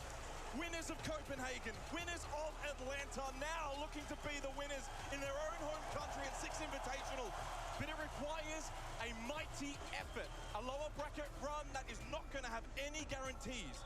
We will be heading to Clubhouse, first picked by W7M, and boy, will they need to make a stand and a statement early. Do not give Sonics any hope in this hell environment. Well, we had the interview with Ambi. Huge storyline for the Sonics, turning 18 only 2 weeks ago. And talk about a trial by fire. He's had an awesome tournament so far, but his first time in front of a crowd and a hostile one at that. He's done a great job, obviously, so far, but this is a true test of his focus. This is one of the biggest tests that any team, any player could ask for. A Brazilian team is your opponent in this hellish landscape that is Sao Paulo, Brazil. Every kill, every movement in the building, they will be cheering for W7M. The Sonics, how do they overcome this? I don't know, man. Can you hear that crowd? W7M, we're public enemy #1, both at Copenhagen and Atlanta. But as is evident, the crowd as well. And About to be yelled at by an angry Brazilian. Oh, he's just a baby. One of the best to ever do it. They've had a phenomenal tournament so far. Will they be able to do it once again? Nade as well. Debut. Phenomenal work so far on that support role. 25 plants, 39% survival rating. He'll be key in this match as well. A bit of history as well, back all the way. The beginning of this campaign that led us to this Six Invitational. It was Copenhagen in a semi-final, and it was Sonics and W7M. W7M got the best of Sonics, moved on, took Liquid down in said grand final. The social predictions say it's W7M, 65%. If we were to have the same predictions inside this arena, it would be 100%, no doubt in my mind. I can't wait. Can you hear that crowd in the background? It is absolutely popping off at the moment. Let's send us to Clubhouse. W7M are making their entry known to this wonderful statement.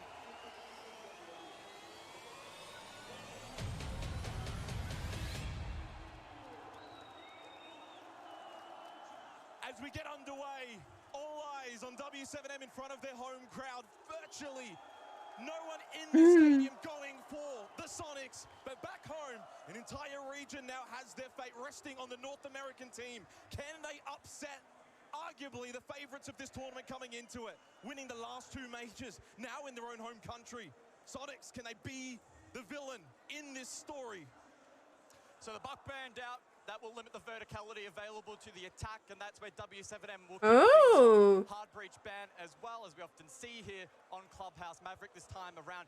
Tuber out to double down from W7M, hoping that that will aid in their ability to open up walls. Bandit as well.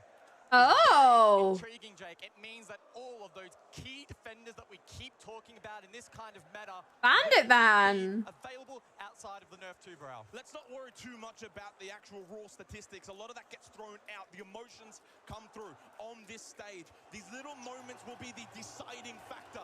Can you be good in the clutch? Can you win your 1vXs? Can you be the one to win a 1v1 in a do-or-die round? These are the moments that will make or break your run here at the Six Invitational. It's plain and simple. You lose this series, your time is done. You will be heading home. W7M would love nothing more than to play in the grand final in this stadium in front of this crowd. Their journey on the main stage now begins. To basement we go then for round number 1. Who will get off to the best of starts? It's looking like Sonics will commit to a small roam here at the moment. Valk in play, so info available. Fenrir again has snuck through. Azami as well. So the expectation should be in this half that the Sonics get off to a decent start. But keep in mind, this is W7M's map pick. It is, but it's defense clubhouse. And I like this early from Grixer. Inside stock, looking for a spawn pick. W7M might smell weakness if Sonics aren't going for these kind of plays, not showing presence up above.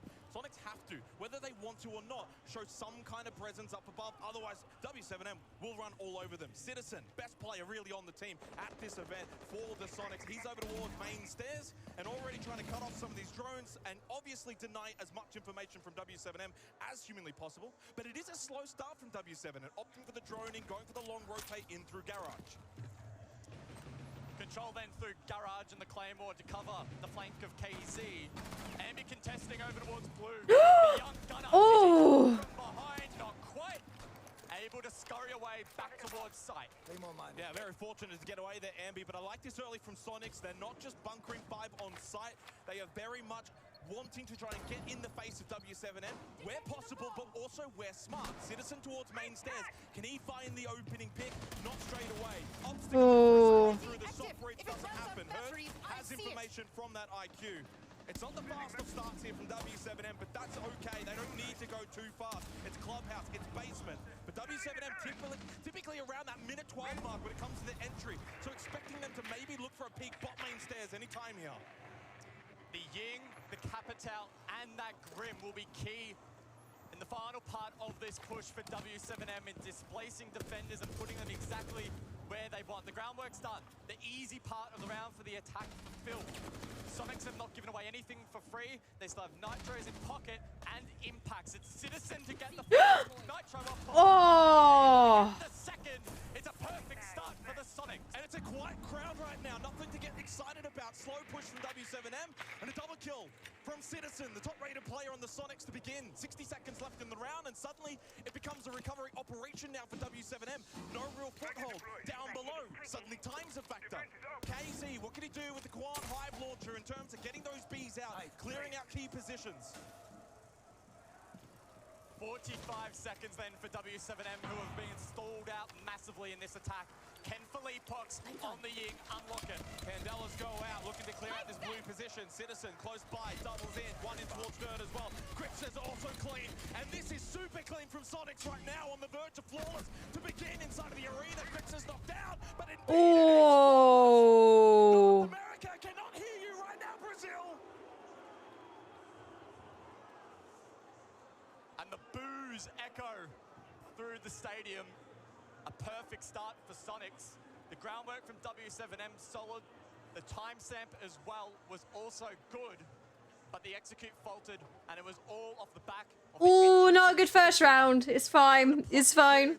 It's fine. Even with the Ying available was a tall ask for the Brazilians. Now, mind you, out of all of the teams that are still remaining at this event, Sonics are the second best defensive team. On a map where obviously defending is quite strong. Clubhouse, that is. And so therefore, we have got expectations. They will do well. They will do well early on, and they should be winning Church and Arsenal.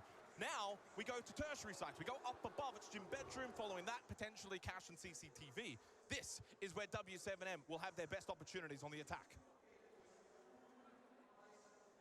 Let's see then if W7M can respond in round number 2. Not getting off to the best of starts, but an opportunity to refresh. As you mentioned, over towards bedroom for round 2.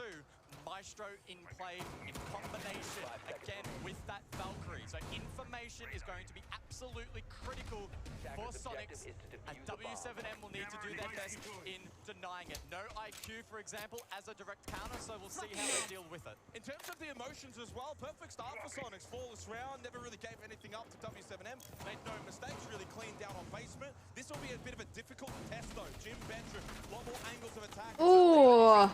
Can find themselves looking to get into that fast-paced gameplay that we do like to see from them. Again, roughly minute 12 seconds on the entry time, and they're usually very successful in that as well. So W7M looking to respond early on. So far, no kills. So double hard breach here from W7M, Thermite and Ace for Nade and Hurd respectively. Exterior con will be opened up in tandem with the CC wall.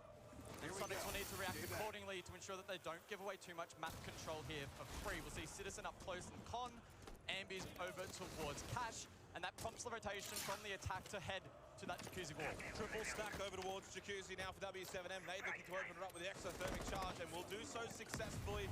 Of course, no Tube Round, no Bandit. Opening up these main breaches becomes far more accessible. Hurd, very aggressive angle. Now wants to open up bathroom. Oh, Geo takes a lick of damage as Hurds is probing for this pick in towards bathroom. He knows that if he's able to get this opening pick, the rest of the team can push through. Good impact trick though, in response from Sonics. Great work from Grixer to deny that wall from being opened up and giving Hurds an opportunity to find that pick. A little one-dimensional right now though from W7M. Yes, they got main breach over towards CCTV, but look at this little overview. Double stack on the roof, over towards the balcony and Jacuzzi. It does mean logistics, main stairs, all covered for Sonics defensively. Hurds again, final Selma, looking to open up con. Grixer holding in the bedroom close, has a Kiba barrier in his back pocket, but still slow and steady from W7M, like the opening round. Geo still up close, wall not exposed. Action elsewhere though, as GV92 will post up and try and find this pick through Cash. Bullet box is dropped from the roof, holding balcony can help with a pinch towards con, if he so chooses to. JV oh my god. Rotate top red in towards Karen. Ambi holds. Ambi doesn't get out. Ambi wants the contact. It is Nate though against the first, and Ambi does take down JV92. So the 18-year-old can make his way through con, in through logistics. One to keep an eye on as Grixer holds this gym window. Geo with a double pick. There he is. Ambi can get it.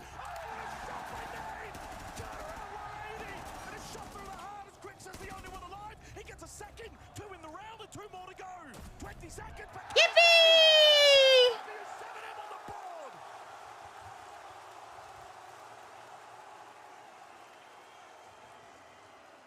And the crowd springs back into life. W7M doing a good job contesting that Jacuzzi breach despite the counterplay from the likes of Grixer. Able to get control top main stairs. It was the Ying to facilitate that, which funnily enough actually stalled out the push a little bit and may have given Geo an opportunity with Ambi so far away on the Warden. Not meant to be though. W7M responding nicely. Yeah, and responding. These are scary if they're not acting. Either you're holding them or the storm is coming.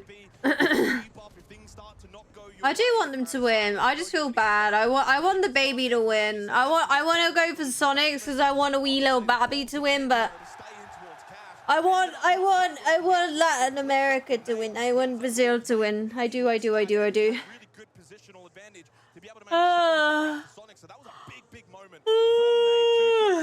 You want to get rid of all the Americanos. And Sonics do not opt to go back to gym bedroom. Immediately we go over now to Cash and CCTV.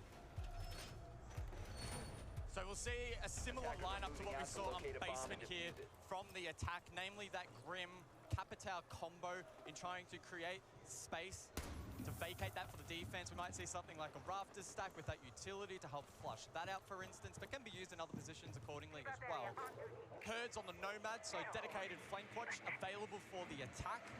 And that may be utilized if W7M wants some control down below, which Hurd is currently droning for. Elsewhere, breach is being worked by Nade. Yet again, no Tube Round, no Bandit. Kaid not opting to be brought either, so this wall will get opened up uncontested by the exothermic, as we've been seeing throughout this game of Clubhouse already. These will be the light very light advantages that the attacking teams may have throughout this map of Clubhouse. KZ with the Claymore, maybe anticipating some more aggression from Sonics, but right now... VP versus FaZe. If VP win that and G2 get going, we could actually get all EU invite a final again.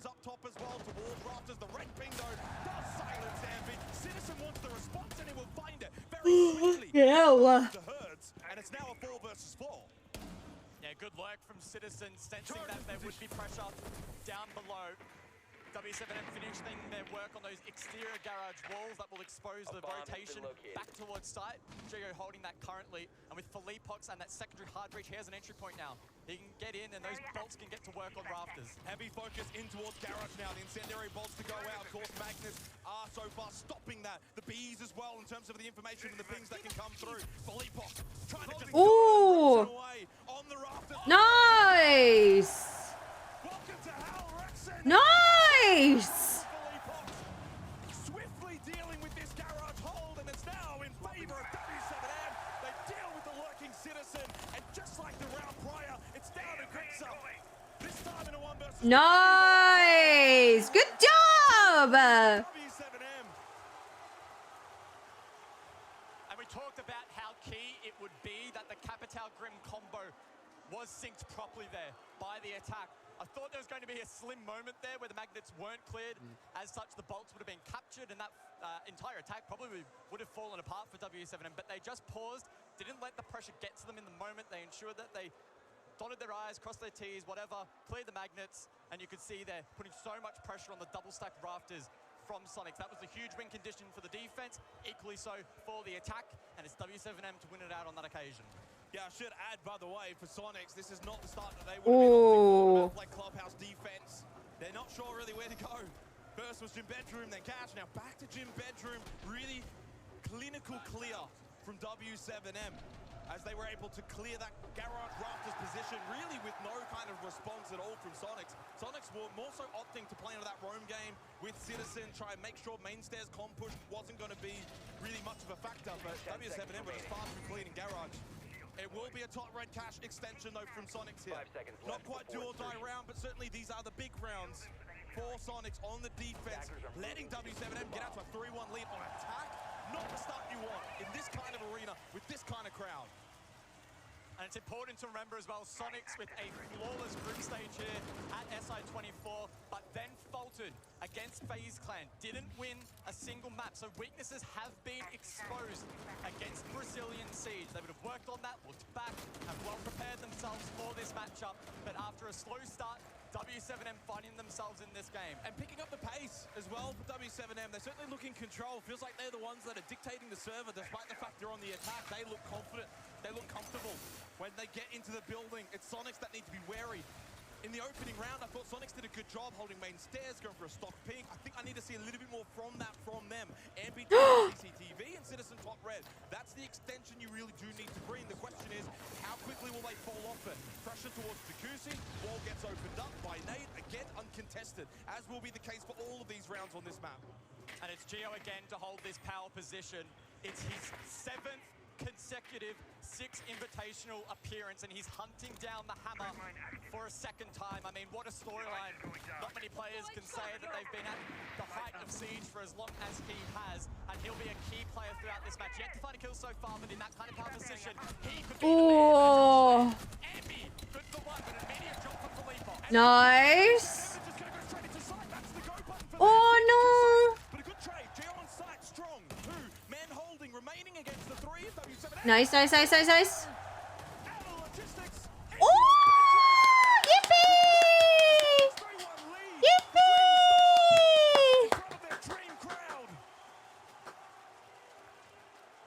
Clinical from W7M, and that's what we expect from these guys. They get that early advantage or perhaps by a weakness, and they pounce.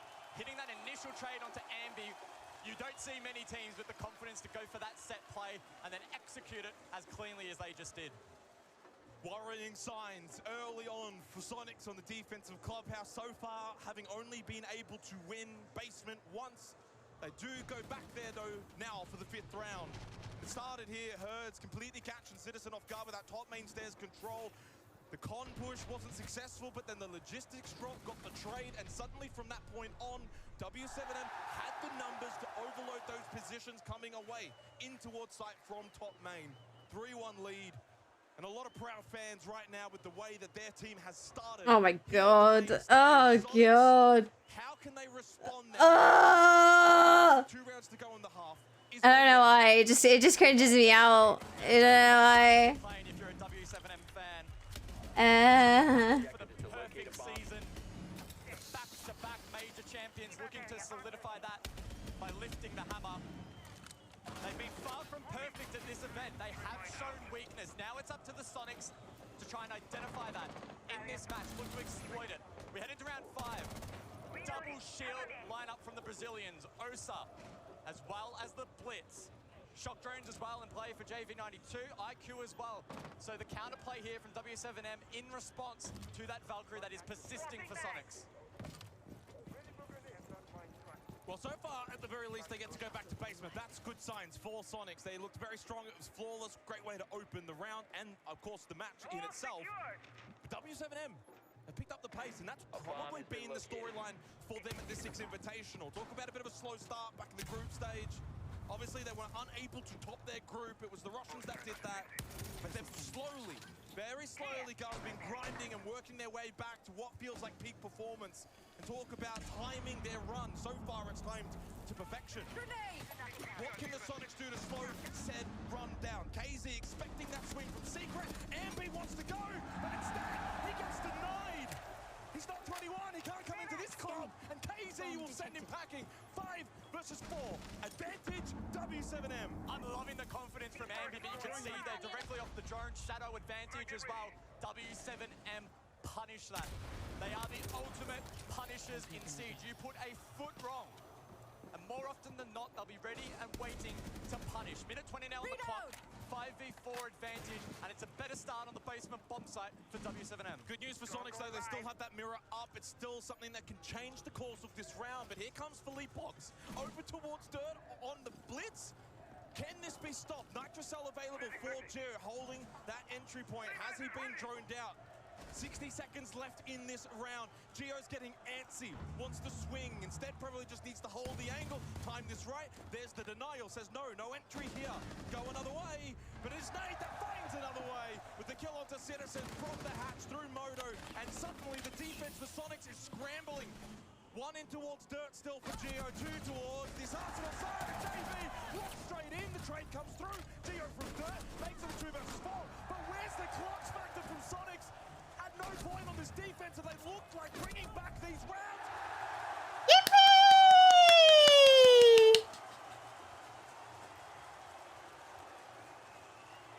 Vamos Brazil! Dominant so far in Clubhouse, and Sonics cannot stand the heat in the kitchen. When we reflect on the first 5 rounds, the only one Sonics have been able to capture was off the back of the entry 2K from Citizen.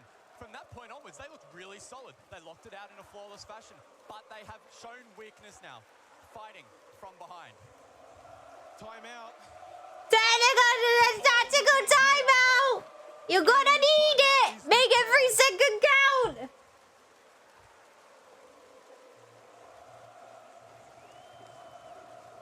It is electric. It is a warning to the entire competition remaining. This is what you're going to have to contend with, not just for W7M, but also FaZe Clan later on. Sonics, yeah, on the ropes a little bit early, but can they find a way back? Final round in the half coming shortly. Need a second round. Absolutely desperate to find one here. Questions posed then of Sonics. Are they going to look to now double down on the aggression, perhaps really get in the face of W7M, or instead bunk it down? We are heading across to bedroom for the final round of the half, and off the back of the tactical timeout, I don't think we can understate just how critical this round is. Not only off the back of the attack, but the fact it's defense and you're trailing. Sonics, if they want to remain confident and have at least some momentum in the second half, they need to lock out this round, and more importantly, silence the crowd. Seeing a lot of Liquid jerseys in the crowd, maybe not understanding Liquid's of course out, but hey, the merch shop is open. Go and grab yourself a W7M shirt. Final round of this half. 4-1 lead for W7M. And surprisingly, it was the fact that Sonics won the opening round. They got off to the dream start. Flawless as well. Sonic's just planning their route home and timeout. I think they are too, I'm not gonna lie, at this point. Should add the caveat one more time, though. Of course, this is the map pick of W7M, but my goodness, does this... It's supposed to be a defender-sided map, and they're losing. Like, it's a very, like... I don't know the word I'm looking for, but basically, you can play any operator to counter anything, if you get what I mean. If you lose the ban phase, like, if someone bans an operator, you can work around it. It's a very, very flexible map.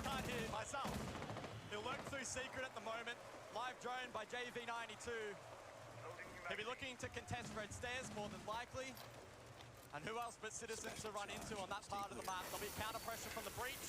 And we'll see if W7M can converge on this map clear. They need Citizen to get involved now for Sonics, the highest rated player. Yeah, it's a team game, but sometimes individuals make the team rise a little bit taller. And Citizen at 3 and 4, it's not bad numbers, but... Very fast to play. Exactly. That's what I mean. Like, it's a defender-sided map. And it seems like W7M are just like, you know, we're going to lose these operators. So, like, you know, if they lose an operator, it doesn't really matter. They can work around it.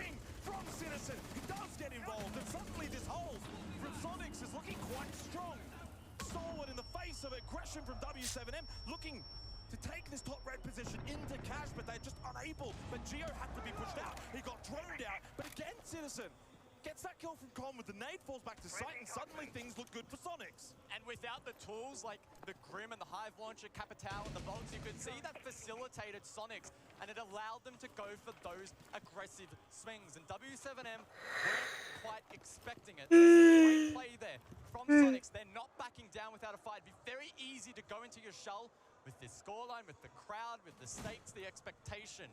But they're doing a good job here to lock out the half. No more logic bombs available, one drone available though. 4 fully blocks, it's at least something. And a couple of flashes still between the two of them, 5. And there's a Warden on the board in Ambi. Logistics. And a double push from Nade and Philippe Pox. Can they overload this position? No, falls. Strong from Oh. Sonics. Okay, that's something. Pity round. Pity round. It's fine. It's just a pity round. In a half, well and truly won by W7M. Sonics at least get a reprieve. 2-4 scoreline, and we switch, and W7M now onto the defense. Now, Sonics can breathe a sigh of relief. They have earned a lifeline here on the first map of this, what could be grueling best of 3. An opportunity to refocus and switch up the dynamic heading into the second half. The beauty of Siege is it really is 2 halves. The attack-defense dynamic is completely Oh. different. Great aggression there from the Sonics. An attack though, like, come on, Sonics. I know it's club, but it's W7. Yeah. Whether or not that translates to attack. Yeah. Statistically for Sonics as well, the best team when it comes to attacking win rate. 54% so far through this tournament. Along with that, almost a 60% entry successful rate as well. So Sorry, but Sonics, if not given a free group, would have went home ages ago. These guys are simply not as good as SI makes them look. No. The storyline for Sonics, repeated over and over again by those on the desk and other talent members, is that Sonics' dream run. They haven't had to face many juggernauts, and when they did, they got swept aside pretty cleanly by FaZe 2-0. Now, they find themselves once again at a deficit, at a disadvantage. You've got great numbers, you had a great... I am not back, just happened to tab him. This is where it really matters. I love watching Herds on the Vigil, and it's something that the Sonics heading into this game should have expected. Great operator encountering the information gathering tools that the attack typically is leaning into at the moment. And so Sonics will need to be perfect on this roam clear if they are to contest him. Focus elsewhere though. They'll chip away at the default positions of default breaches. Fucking hell, guys, I'm yawning. Piss me off. A little bit more direct. Again, this is basement. Ambi though probing in towards garage. Well, Herds is the big one, playing Vigil. This roam is something that does need to be dealt with. I'm not too sure if Herds is just going to simply hold, waste time, then go back to site. He might actually look to commit this the whole way through. So a big win condition here for W7M in the hopes that Sonics go for a bit of a miss drone, go through Lounge, try to go in towards Stock, and then Hertz catches one. Instead, now he's over towards that bar position. Now, eyes trained over towards main stairs. The entry from Citizen going into very much that direction in the pool position. And Hertz has got a good angle. Seems like he's got more information. Player behind, in towards left. Ampy's got no idea. Oh my god. Hertz is looking for more. And I think he might just find it. Not even Citizen can stop this man on the Vigil roaming array for W7M. Two-player advantage. And Rexon and co need to hunt this man down.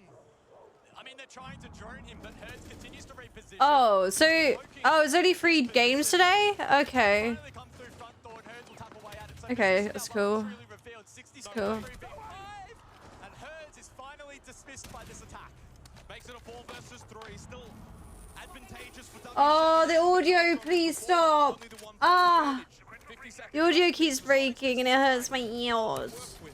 But they haven't even got kitchen hatch opened up. They haven't even got moto hatch, or they haven't even got stock hatch. In terms of the checklist, it's been completely left until just now, where that kitchen hatch. 2 tomorrow, next season reveal. Yeah, 2 with the next season reveal. Between them, the Year 9 roadmap. It's on the 25th reveal. I said this earlier. It's 25th. Ooh.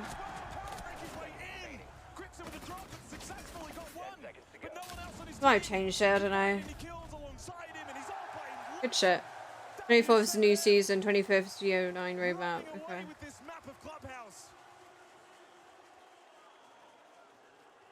A 1.1 rating for Hertz heading in to this play day, a plus 15 entry. They throw him on the Vigil, they say roam around, waste time, make it difficult for the Sonics to hunt you down. He didn't just do that though, he aggressed. He got in the face of the attack, and the lack of trades there from Sonics proving to be extremely, extremely costly. It's so difficult to envision a comeback here for Sonics. It would make for one of the better comebacks that we've seen in a long, long time in this game. It's what is now required. That is the difficult nature in which it finds itself for this team. And I don't even think we've heard this crowd at its very loudest just yet, simply because right now, truthfully, there hasn't really been that challenge from Sonics. This has been quite one-sided. W7M have been that dominant. 3-round lead, 1 round away from Map Point. So we go over to Master Bedroom and Gym for round 8 as W7M inch closer and closer to Map Point. It is their pick, but it must be said, after a slow start, they have well and truly recovered. The Azami in play, not banned out. Keep in mind it was the Bandit and the Tuberal. So in combination with that Fenrir, it's going to be challenging for Sonics to break down this attack and deal with utility. Citizen responds with Flores, and we'll see how much he can get done. And look, the operator lineup as well for W7M here does kind of scream on-site defensive hold, along with that extension over towards Cash, top red example. But there's that perceived pressure. You just had to deal with that Vigil in the last round. You know W7M are aggressive. They're going to want map control. So Sonics will have that. I'm back. Who won G2? G2. G2. Then they may actually have to do. Jacuzzi has now been opened up, and that can allow them No doubt. push eventually, or straight in towards Jim. The Flores here from Citizen, 2 more Roteros remaining, and he does get rid of one of the keeper barriers. Very well, can get refreshed though, of course, by the Azami. Yeah. For Sonics, it's about trying to defense. Very tough with that utility facing them. Ambion Conwar. Okay, no. So good work from him. We have FaZe and VP after this. And then, yeah, that's it for today.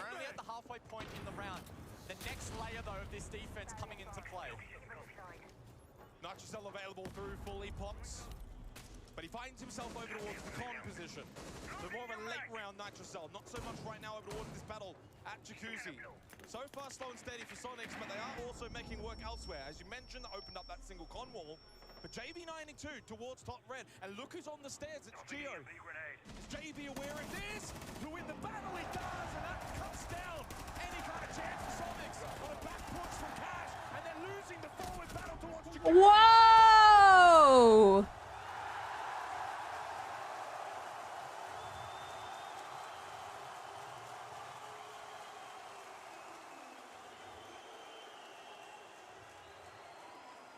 The crowd tells the full story. Utter dominance from the two-time major champions, finding their form at the perfect time. Sonics can just not match them. Not at this moment and not on this map. 4 match points here in the opening map of this best-of-3 series.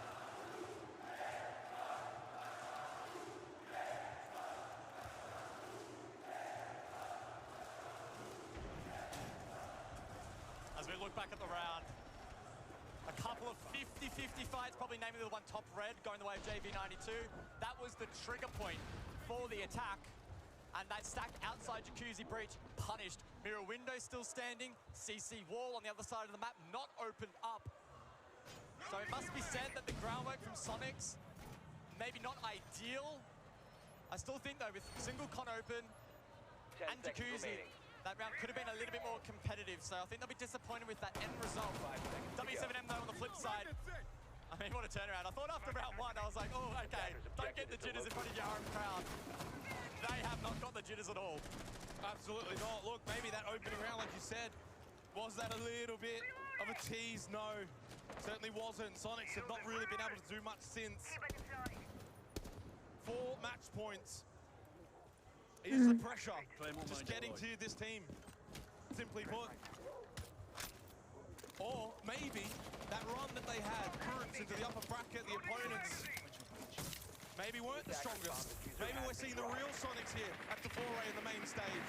They will have their chance of redemption on Bank, but of course, cannot give up just yet. We've seen greater things happen, but it would take one of the greatest comebacks of all time from this position. So no wall denial to speak of from W7M. It's as easy as an EMP and an exothermic to get main breach opened up. KZ is very aggressive on the window, trying to impact that grenade. It's a double stack here. Alongside his good friend in JV92. It's the magnets and the Kivas in combination. Can the Sonics dislodge? They're not playing Grim. They're not playing Capital, and that's what worked for W7M. Already a couple of Candelas were thrown out by Citizen, another one in hand as well. Rexon and Ambi over towards this garage position, but it's double stack in rafters. Not much else to say other than the Sonics have capitulated on Clubhouse. With every moment and every shot around the map, it goes the way of W7M. Candelas again for Citizen. Does the pace need to get picked up? I don't think it matters. The last 2 remain outside CCTV. Quixer makes his way in, only to fall.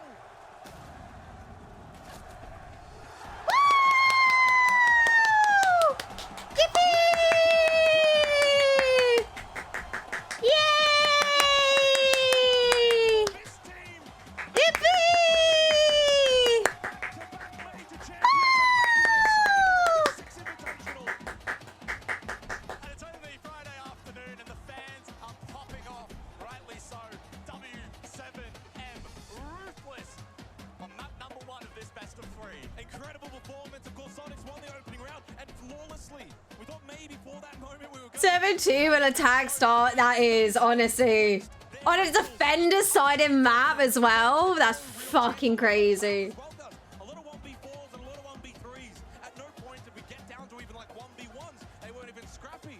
It was an utter dominant performance by W7M. I want to know though what the desk has to say about this game.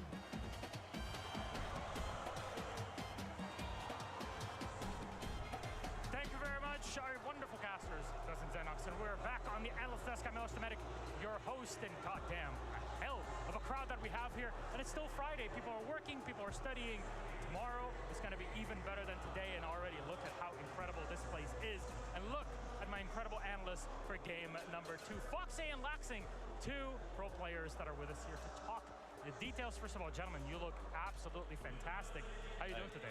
I mean, I'm doing great, but let's talk about you. I mean, you're looking just as flashy. I gotta keep up with you too. Yeah, you're looking pretty good. I like the little medallion. Thank you. I love it. It's a wonderful gift from Montreal, so I keep it always Ah. close. You know how it is, Fox. I do know how it is. What a game, though. W7M, with the support of the crowd laxing, push forward and sweep Sonics away. Yeah, I mean, this crowd is incredible, and them cheering for W7M, I mean, that's a no-brainer. But talking about this game specifically, you know, I don't know what Fresh and Fabian were saying on the death, but what me and Fox were talking about into this is both these teams are a team of tempo. If that team can run away, set the tempo, get those initial conversions, get those trades, whatever that needs to, that was going to be the team that was going to be running away with it, and that's exactly what we saw from W7M, setting that tempo.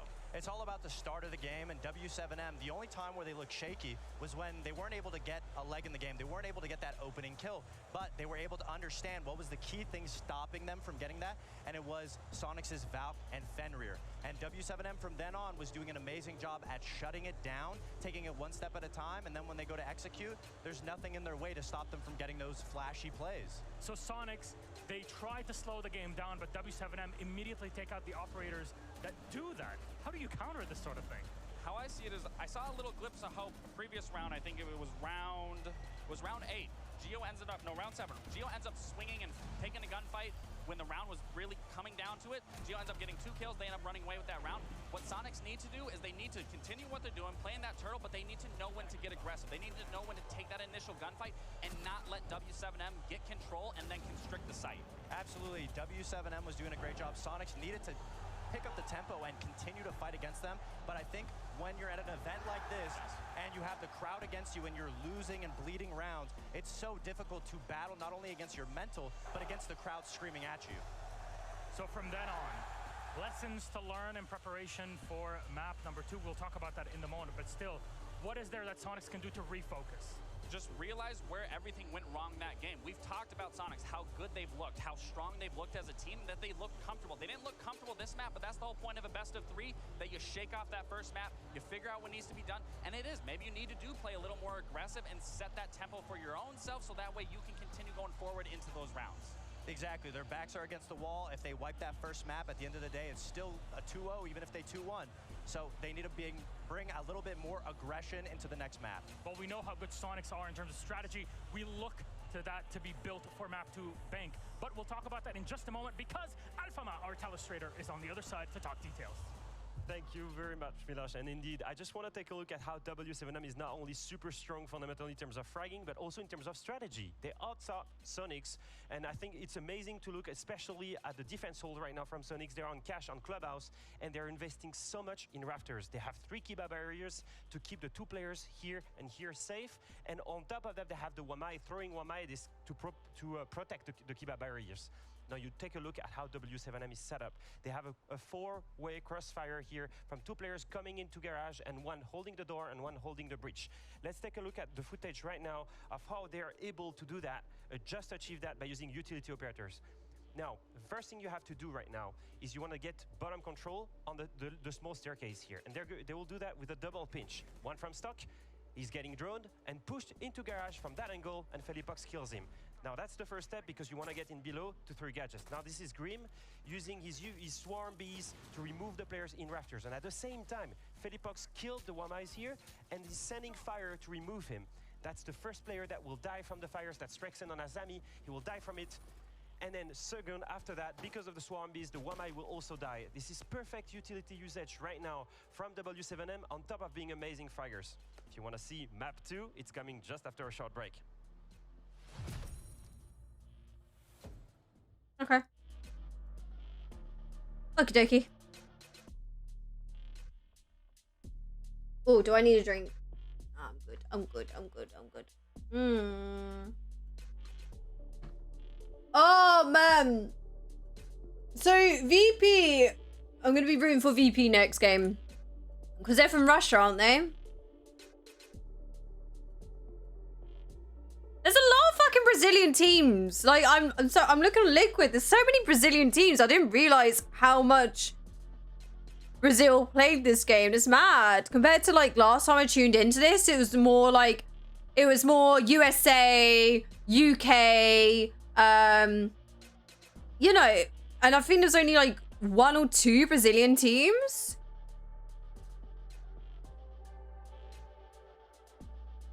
Best performing region since years. Yeah, no, last time, last time I tuned into this, there was literally 1 Brazilian team. Now there's like two South Korea. They got a freaking Saudi Arabia team. They got what the fuck is Asia? An Asian team, okay. Australian team. Is that Thai team. Another Saudi Arabia. French team. A Brazilian, American, Swede.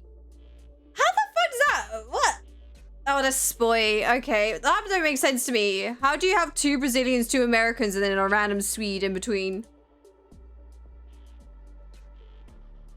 Brazilian, Liquid Brazilian, LOS Brazilian, Space Station, American, Dark Zero American, Japanese, American.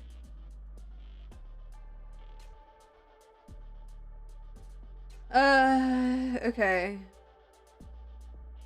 G2 EU.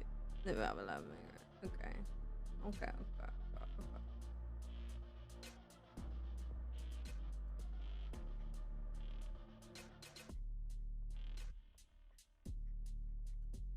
Okay.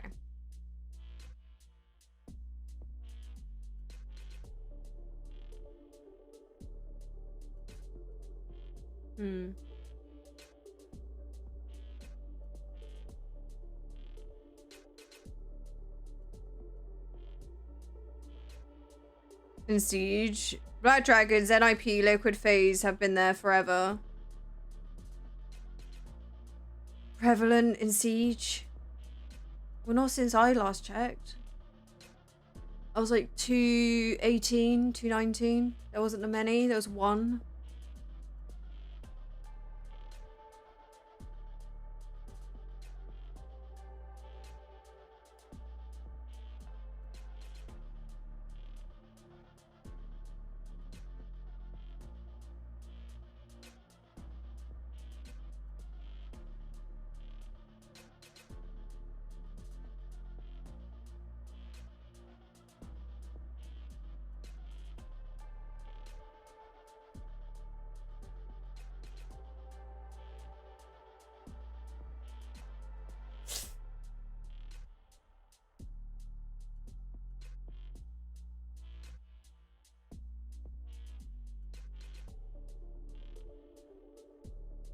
Oh, I see.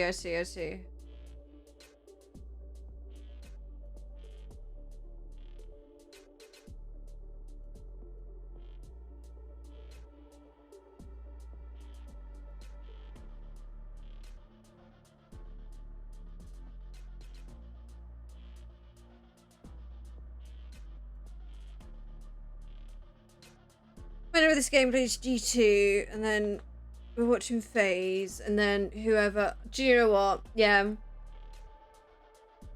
Okay. It's gonna be it's gonna be VP versus G2. It's gotta be. If it's not, I'm gonna be very upset. So I'm sorry, like G2 isn't gonna lose to W7M or Sonics. Just got an A stolen, now me cry. Ha! Aha! I mean, oh no. Oh dear, darling.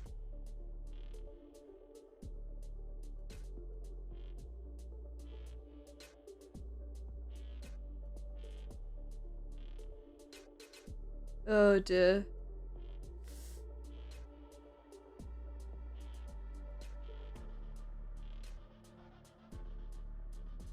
Yeah, shit in hell. G2 hasn't even lost a single round. I'm just looking. 2-0, 2-0, 2-0. Like, there's no way that they haven't lost a single round. That's mad. They haven't lost a single game. That's mad. Actually mad.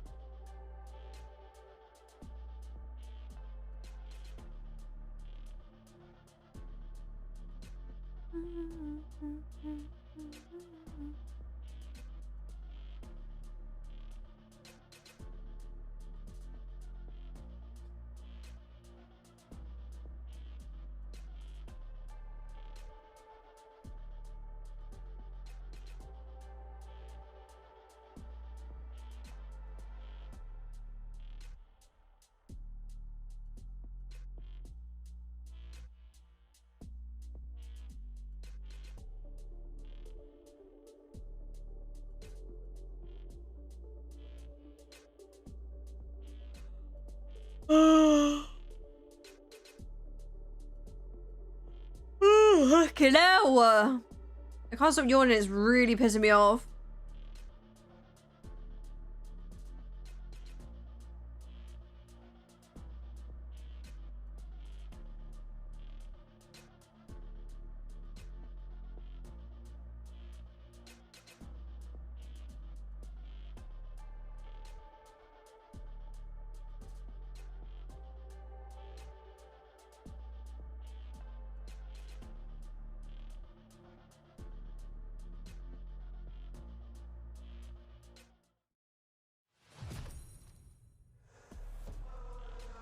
Welcome back, ladies, gentlemen, NBs. We are live at 6 Invitational. Game number 2 is already underway, and map 1 is just complete. Clubhouse going to W7M as you see them on your screen, the local Brazilian hometown heroes. Before we square in on map number 2 in the series, that is Bank between Sonics and W7M, we'll have to set things up with a bit of information. We'll feed you all of it here on the Analyst Desk. I'm El Semitic, your host here on the show, and with me on the Analyst Desk are Fox and Laxing. And we got quite a bit to talk about in just a few minutes. So, first of all, Bank, Laxing, that is the Sonics pick. What can they bring? It's going to be an interesting map because this is a map that is EP go today? Yeah. I'm always EP. You're going to need to be figuring out with your teammates. I know you might be an EP, but on that side of Clubhouse because this is a map. It's when I keep yawning, it pisses me off. You're going to be apart from one another. You're going to need to be communicating, or W7M is going to find you, and they're going to keep playing that trade game. Not to scare any North American fans, but up until this point from Copenhagen, Sonics has actually lost Bank 3 times. But So I'm yawning, need to stay up. I can't! They've actually left the map up as a decider 4 separate times. Don't you think if I can, I would like to? I'm complaining about it myself. Hello? Specifically for the Salut? And this is no slouch of a map for W7M either. They've actually won it 3 times at this event. So if we can see Sonics correct the mistakes that they brought from the first map, it'll be a nice little back and forth, and it'll come down at the Don't get lippy with me. I'll fucking do what I want, mate. This is my fucking stream. I'll do what the fuck I want. I'll do the fuck I want, mate. You have no power over me. You have no power over me. You have no power over me.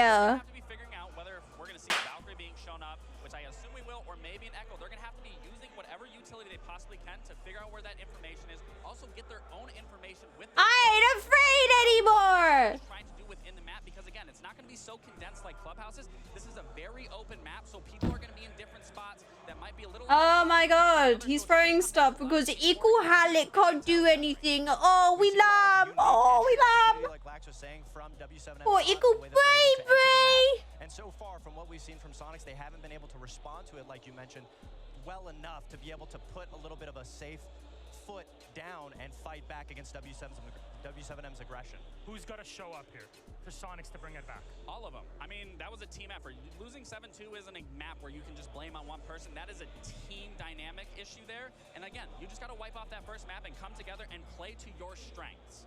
I'd love to see Grixer come alive. He's been such a lifeblood for the team, going from initially being an entry prior to this roster rendition, and now he's the main support, one of the main supports alongside Gio. I'd love to see him be put in these positions that we know he can win, and not just leaving the rest of the team on their entry to find those opening picks against W7M. We need to see the back line of Sonics fight the back line of W7M. Are we going to see a map 3 skyscraper, or is it going to end right here, Alex? Sonics have been looking good. I'm not writing them out. I think that they're going to correct the mistakes that they need to fix in order to implement that into this game. So I will say we're going to a 3rd map. Final thought, Fox? I'll disagree. I think Sonics is still a younger team with the players that they've just brought on, especially Ambi. They have a lot more mental fortitude that they need to bring in, especially against a crowd like this. I think W7M takes it 2-0. Oh, W7M are the best, isn't it? I think they're pretty good. I think they're pretty good. They're looking solid. I mean, that first map was convincing. Laxing, Foxy, thank you very much. Let's toss it back to our casters. Gods and Xenox, enjoy. Yippee! Yeah, obviously a disaster of an opening map for Sonics, but a dream for W7M. Despite losing that opening round, getting shushed as well. Went too early, Sonics, but a chance of redemption here. 2 key takeaways for me. 1, Sonics, because they've only had... Sonics have been looking good. Did Laxing and Fox watch last map? It's literally because, like, Counterpoint from Laxing. You need perfect communication against the roam game from W7M. We didn't see where is it?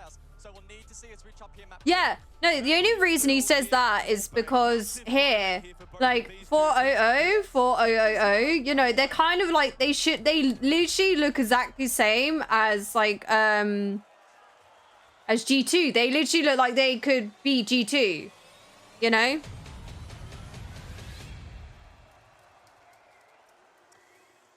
Opportunity presents itself here for W7M. Win this map, you're into the lower bracket semi-final, booking a date. Very tantalizing one with the defending champions, G2 Esports. What a match that would promise to be. The back-to-back major champions versus the defending world champions. It would Not a surprise. one for the ages. Sonics, though, would love to spoil that day. No. Bounce back here on Bank and send us to Skyscraper. They're just babies. Sonics boys looking locked in after map 1. Happy to give that one away, sensing that map 2 could be a change of fortune. Double hard breach ban on Bank. So the Maverick off the board, Ace as well. There's going to be a big emphasis on, of course, the Thermite, secondary hard breach as well, with operators such as Buck. I was going to say, starting early here, probably something Sonics need to do, but they did that as well on Clubhouse. They won that opening round, basement defense, Club. Yeah, sure, probably should be winning that. Flawless. Yeah, go home, NA. From that point on. Maybe consistency is what Sonics would need to find. A lot of the rounds they lost back on Club, a lot of 1v4s, a lot of 1v3s, so they were losing all these 1vx's and, well, obviously not getting a lot of opening kills either. The good news, though, for North American fans, for Sonics, is the fact that they are the best attacking team, now playing on a map that they, of course, picked, which is Bank, which also happens to be one of the best attacking maps that we've had at the tournament thus far. If there's ever an opportunity, if there is ever a time for Sonics to bring this game back, to silence that crowd again, it would be here on Bank, and it needs to start in the first half. Yeah, the Azami ban from Sonics. Now, of course, we're not a fly on the wall backstage. We don't know exactly why they have banned out this particular operator, but I will say on the previous map of Clubhouse, Azami was causing quite a few issues for Sonics. It was, you know, slowing down the pace of their attacks. It was forcing the Flores pick. And W7M played it really, really well. So that won't be the case here on Bank. W7M will kick things off on the defensive half. The basement we go. Let's see if W7M can book a date with G2. Well, the crowd certainly right behind W7M the whole way through. Yes, sir. They somewhat adopted G2 in the earlier game, of course. I'm not too sure where their passion will lie in that semi-final. Of course, if W7M makes it, I have a feeling it would be with W7M. Sorry to say for G2. Sonics, though, of course, looking to make sure that does not happen. To keep the American dream alive, they need to win this game of Bank and send us to Skyscraper. They begin on attack. Mentioned it already, they are the best attacking team we've had at this tournament thus far, but they haven't really had to attack against the best of the best, and so far, they haven't really been able to crack the W7M defense. Solace in play then, round 1, and it's Herds again on the roam. Rather clutch drones available for Rexon, and Citizen is on IQ. So there's a lot of intricate counterplay in this first round, especially if Sonics are to execute a map clear, a roam clear. There's a lot of layers to it. Ambi is taken very low. He's poked and prodded over towards Dirt. Critical hard breach, especially if Sonics want to go for a default plan. Yeah, I like the aggression immediately from KZ as well. Like blocking off that Dirt push. You can sometimes see the smoke go and play blue stairs or go and play back of sight. Eventually, Monty! Pussio! Montang, though, can of course make things more difficult for KZ. Love the gas babe again, though. Geometrics is just going to suffer inside of that smoke. Embi's already taken so much damage. Early aggression, but it does mean the gas babes won't be there for the late game in terms of denial of that plan going down towards default inside of server. So while there has been some damage onto Sonics, in the long run, it could come back to bite W7M. So Legion in play and those goo mines spotted out on drones. They could play a part late in the piece. But it's Rexon to find the first. Herds shut down. He was a dangerous roamer. Back on Clubhouse, but a clean shot from Rexon. This is a really, really dangerous round now for W7M. Can they get the kill onto Rexon? Will they actually deal with the Montang? They deal with Gary. Swift triple kill from W7M, and suddenly down they're just Citizen and Grixer. Nowhere even close to sight, nowhere near Kit, and not much of a chance you would imagine. Kit, though, spotted. One in towards server. It is Oh my lord! Citizen wants to find the response, but back into Archives goes for Leapbox, and he can peek the doorway. Nice! Yippee! They're just on another level. Phenomenal defense there from W7M. Sonics tried to bring the tools to deal with that composition that the defense presented, but the execution just falling short. Oh, you're getting told off. Mistake against W7M, as we saw on map 1, it will be. Oh no, they got told off. Timeout. Sonic's not throwing in the towel this early, but it is a tech pause. Of course, during this tech pause, players can't speak to each other. Of course, outside of those, maybe communicating the issue that they are having to the admins. Outside of that, though, it's silence. But dwelling in that silence for Sonics, I don't know if that's going to do them all that good, guys. And in this moment as well, for W7M, they've continued to bring the form we saw from Clubhouse all ready to bank in this opening round. Defense, early on basement, very strong, and not the standard default experience. We saw KZ over towards Dirt, very aggressive on that smoke, denying that server position. And then eventually they had Rumors up above. So really, again, W7M are the ones that are setting the tone of this match, and Sonics are just having to follow that tune. And Bank is a map where it is often very challenging as a defensive unit to have all angles covered or all points of entry. It's a large map with a big footprint, and it's very difficult to juggle where you do want to defend, perhaps where you may want the attack to filter in. In that last round, W7M displayed really nicely that they're reading the Sonics well here to kick things off. For the Sonics, though, an opportunity to respond. They just need to keep their head up high. Yeah, they certainly can't throw in the towel here. I mean, it's one round into the second map. Yeah, Clubhouse didn't go your way. Clearly, W7M are playing really well. The crowd gets behind them. But the crowd, at the moment, not really too far behind W7M because it's been so one-sided. That's the issue for me. You almost want the crowd getting amped up and hyped up for W7M's plays because it means the game is close. It means you're doing quite well. You're doing something that's getting the crowd excited as well. Come to the party for us here, Sonics. Help us out.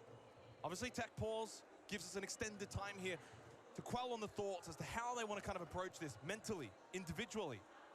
But again, I don't think Sonics did that much wrong in that round. I liked the Montaigne push through Dirt. Certainly can be something that, yeah, gets a little bit dealt with by the smoke. But once you deal with those gas canisters, force the smoke back, you can usually get that server room control, go for the plant. They had plays over towards the hatch. They didn't do a whole lot wrong. W7M just kind of read into them. And it's something that the desk was talking about, right? We're going to have to see the information gathering and execution off that info be really clean from Sonics, where it perhaps lacked a little bit more on the likes of Clubhouse. Again, Bank, huge footprint, so it needs to be absolutely perfect from the attack. An opportunity, though, for the Sonics now to stew, to reflect. As you mentioned, they can't communicate, but I'm sure there's a lot of thoughts running through their head at the moment. And it is quite difficult, right? You've only played the one round, so you're probably then overthinking that round, I think naturally, because that's all you can really go off of. You really shouldn't be thinking about Clubhouse. That feels like a lifetime ago now, and you do need to kind of... Oh, what was happened, man? To forget that last round, but obviously now you're just going to think about it. Should have I pushed this? How could have we played that?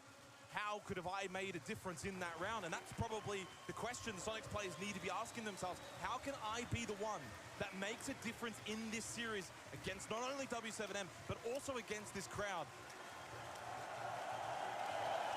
It's like they heard me. Unfortunately, an extended tech pause here. Do apologize for the delays, as the admins are obviously working as quickly as they can to try and deal with these issues. It feels like torture, though, if you're the Sonics. For W7M, it's fine. You're already one map up. You can enjoy the crowd, enjoy the atmosphere. Sonics just have to sit there. Can't do anything, can't speak to anyone. Have to deal with the fact you're already one map down.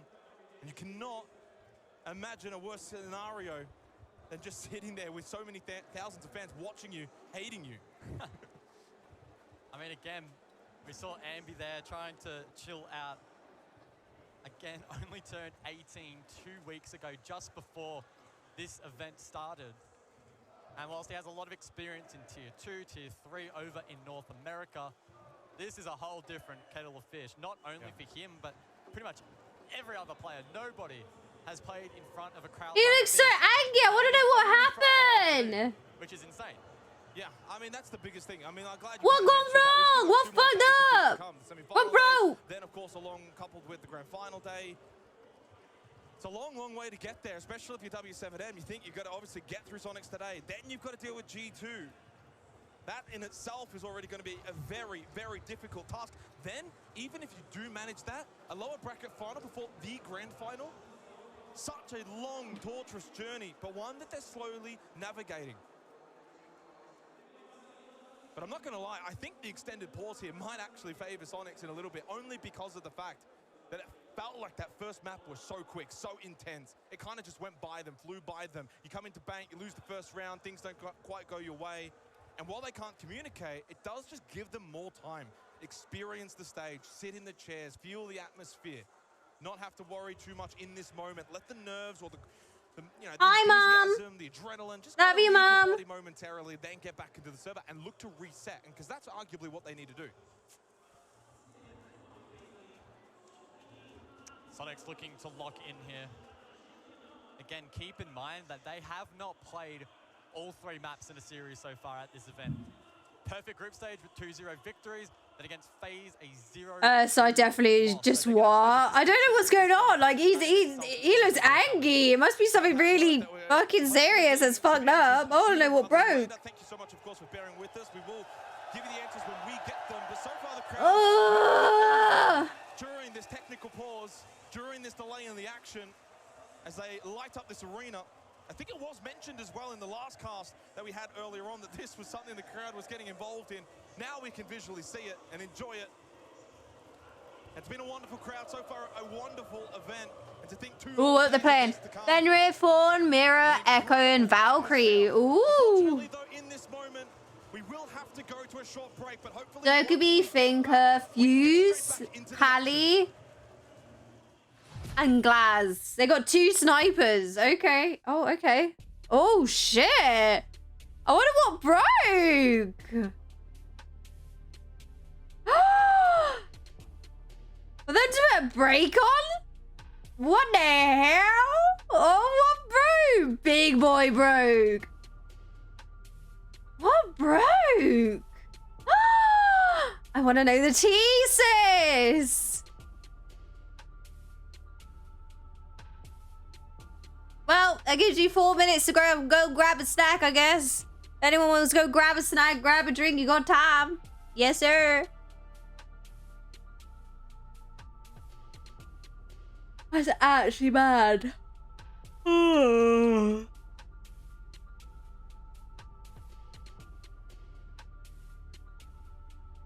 my lord.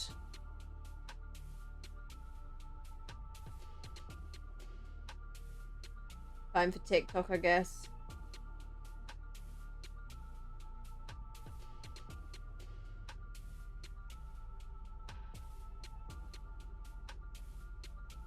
Oh.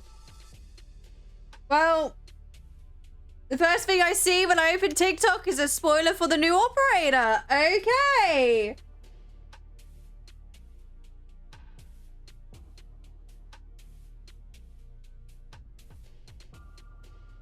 Oh.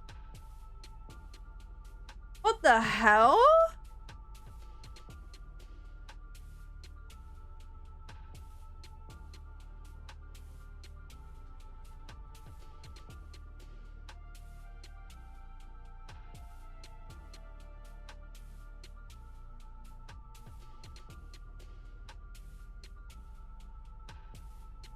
When was it posted?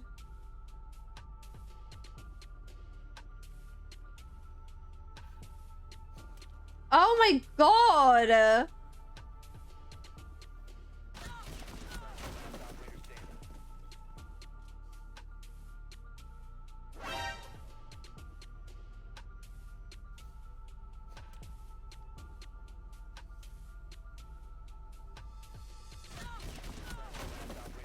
Oh my god.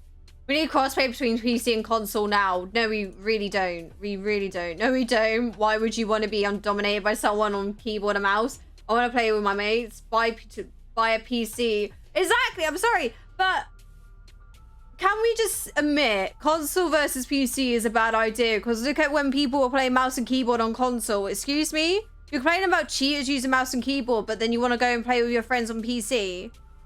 I want to know what the weapon size are. Today I found out that AI does not know how to generate images of a centaur. It was for centaur research, okay? I didn't get very far because... Hey, sweetie, now here's my card. Oh my stars. So we have an another custom, build your own. Children? Do I have children? Yes, I do. Are you already having children? Yes. Are you a Of nutcase? course I'm a nutcase for having children. You just should see how much they cost me. They're in their 20s. They're in their 20s now. No, I'm serious. Never mind the money. Okay, forget the money. What about the aggravation? Like, actually, yeah, that's fine, but PC console, nah.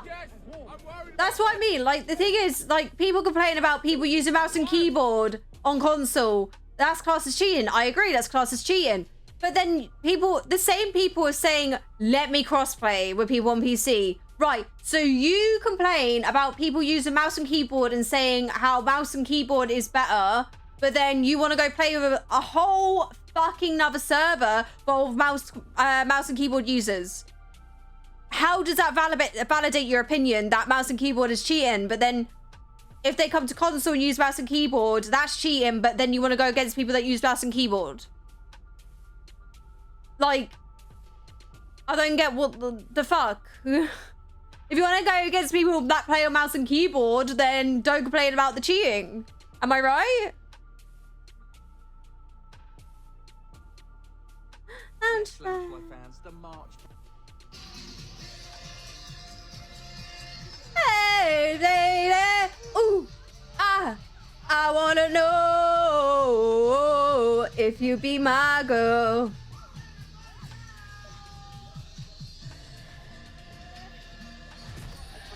Ooh. Oh, we're back. Alrighty, thank you so much. We're back! Yippee! Issues sorted. Maybe not for everyone though, because Sonics have got the biggest issue of all still to sort, which is this one map deficit. Look at Warzone. PlayStation can turn off crossplay with PC and get only controller lobbies, but Xbox has to play crossplay, so tournaments are biased, whereas it should be console sharing versus servers and PC by themselves. People all cannot. Yeah. I'm sorry, but people, I find most of the time, people that ask for console to be able to crossplay to PC are also the same people that complain people using mouse and keyboard on console. Like, yes, I think it's cheating. I really do. There's a reason why it's classed as cheating. But then you're asking to go against the whole fucking world of them. Now, sometimes we see the impacts in response from defense to counter. Won't be the case. Nate has already used his, so instead it's going to be relying on Nitro Cells if they want to take on Geo directly. Yeah, big plays. If they do go for that fast rush, it's KZ over towards Blue Stairs. Someone to keep an eye on that Thorn. Good gun in hand. Razor Blooms too to maybe try and stop any of those fast pushes. Not really seeing said fast push though come to fruition, not straight away here from Sonics. At least it can happen later in the round. Again, opting to bring Geo on that Montang. It got dealt with though in the last round of Lockers and CCTV. Drone has been dealt with. Now makes his way over towards the terrace, and of course can eventually come through Electrical for an entry point, wanting to scout out this top square position. Quad wall reinforced, KZ over towards Archives. Of course, someone that does need to be very much dealt with in this kind of round. If they do opt for an electrical push through square, Herds up above Stock Hallway, watching maybe for a top floor roam. Ambi on the rappel. So far, W7M all in really good default positions. Yeah, Herds loves playing Stock Hall, but is now rotated to A in the hold over towards CEO. Sonics leaning heavily into the rappel to seeing if maybe... I'm not gonna lie, but having like a technical break, is it just me? Like, if you take a break for like 5 minutes, you get out of the swing of it. Because we did the same when I was in the women's league. We had to pause for a bit. It was only a short pause. It was like 5 minutes, but it really took me out of the fucking, you know, took me out of the mindset.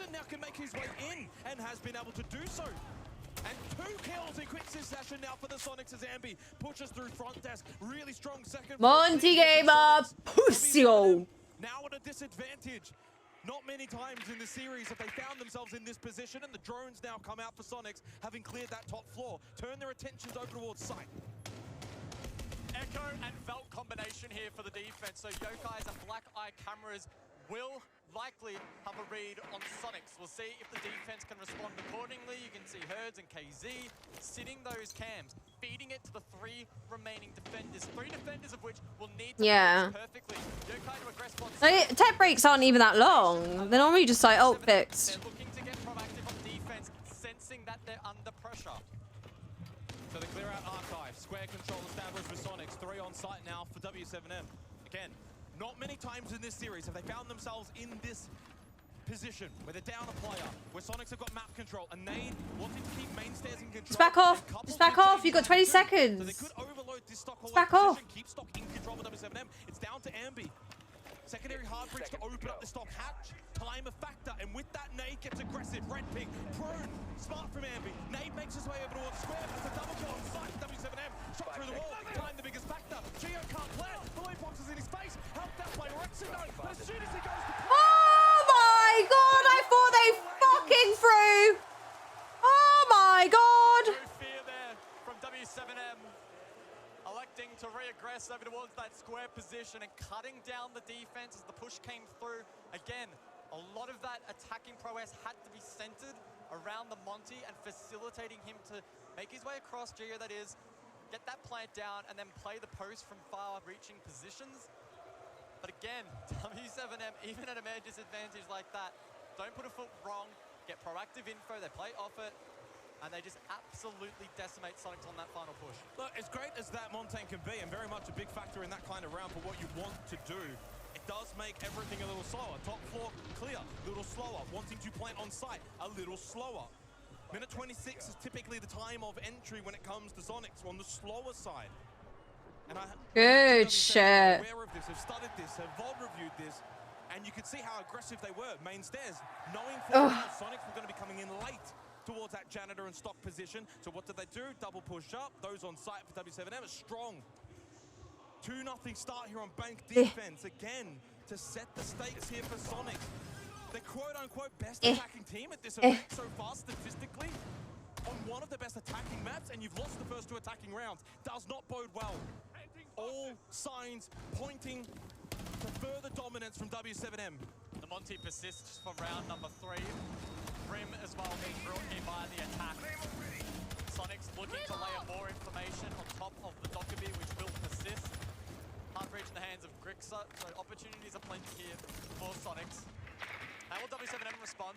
Mirror is in play, so I'm anticipating this one on the Jan wall facing in towards CEO to try and counter the Repel game, which is likely to come through from the attack. Castle also in play, so there is utility for Sonics to deal with. Hertz holding long desk position. Ooh. The young up-and-coming star from North America failing to make an impact thus far here on Bank. 0-3, but not the only one that's struggled. Citizen 0-2, the highest rated player on this team, has not been able to show up when it matters the most. But that's mainly because W7M have just been so oppressive at the Oh my god. That was a recoil headshot, man. That was good though. Good pick, good pick. The young and the old, both 0-3. Geo 0-2 on the Montagne. Sonics just cannot make anything happen. He's doing as much as he can on the Grim. But as I say that, the Nitrocell in response from Hertz, it's swift, it's clean. And W7 up 4 versus 2, looking for their 3rd round in a row. And they have the crossfire front desk here, which is the only real win condition for Sonics if they're able to get space up through a banana. And Grixer can combine. He'll jump in lone. The 2-stack here from Sonics into 4 members of W7M bearing down. I mean, the crowd alone already makes this a hellish landscape, but in a 2 versus 4, it becomes even more difficult. Geo holding top spiral, strong, allowing Grixer to get a good angle, and he found at least 1 kill. Flush to come out. The yellow ping, but no one there on the other side of it. The volley box pays off. Nice! W7M are making Sonics look absolutely second-rate. And I think I could spot it, JV92 jumping out of his seat, sensing that that is a key round for W7M. Got off to the perfect start, 2-player advantage. They close it out nicely, and it prompts a tactical Sonics under a lot of pressure at the moment. The Montagne's not working. It is absolutely not working. I understand why you want to bring it, understand what it can do on a map like this, so complex, allows those entry pushes in. But it is not working. Time to pick up the pace, Sonics.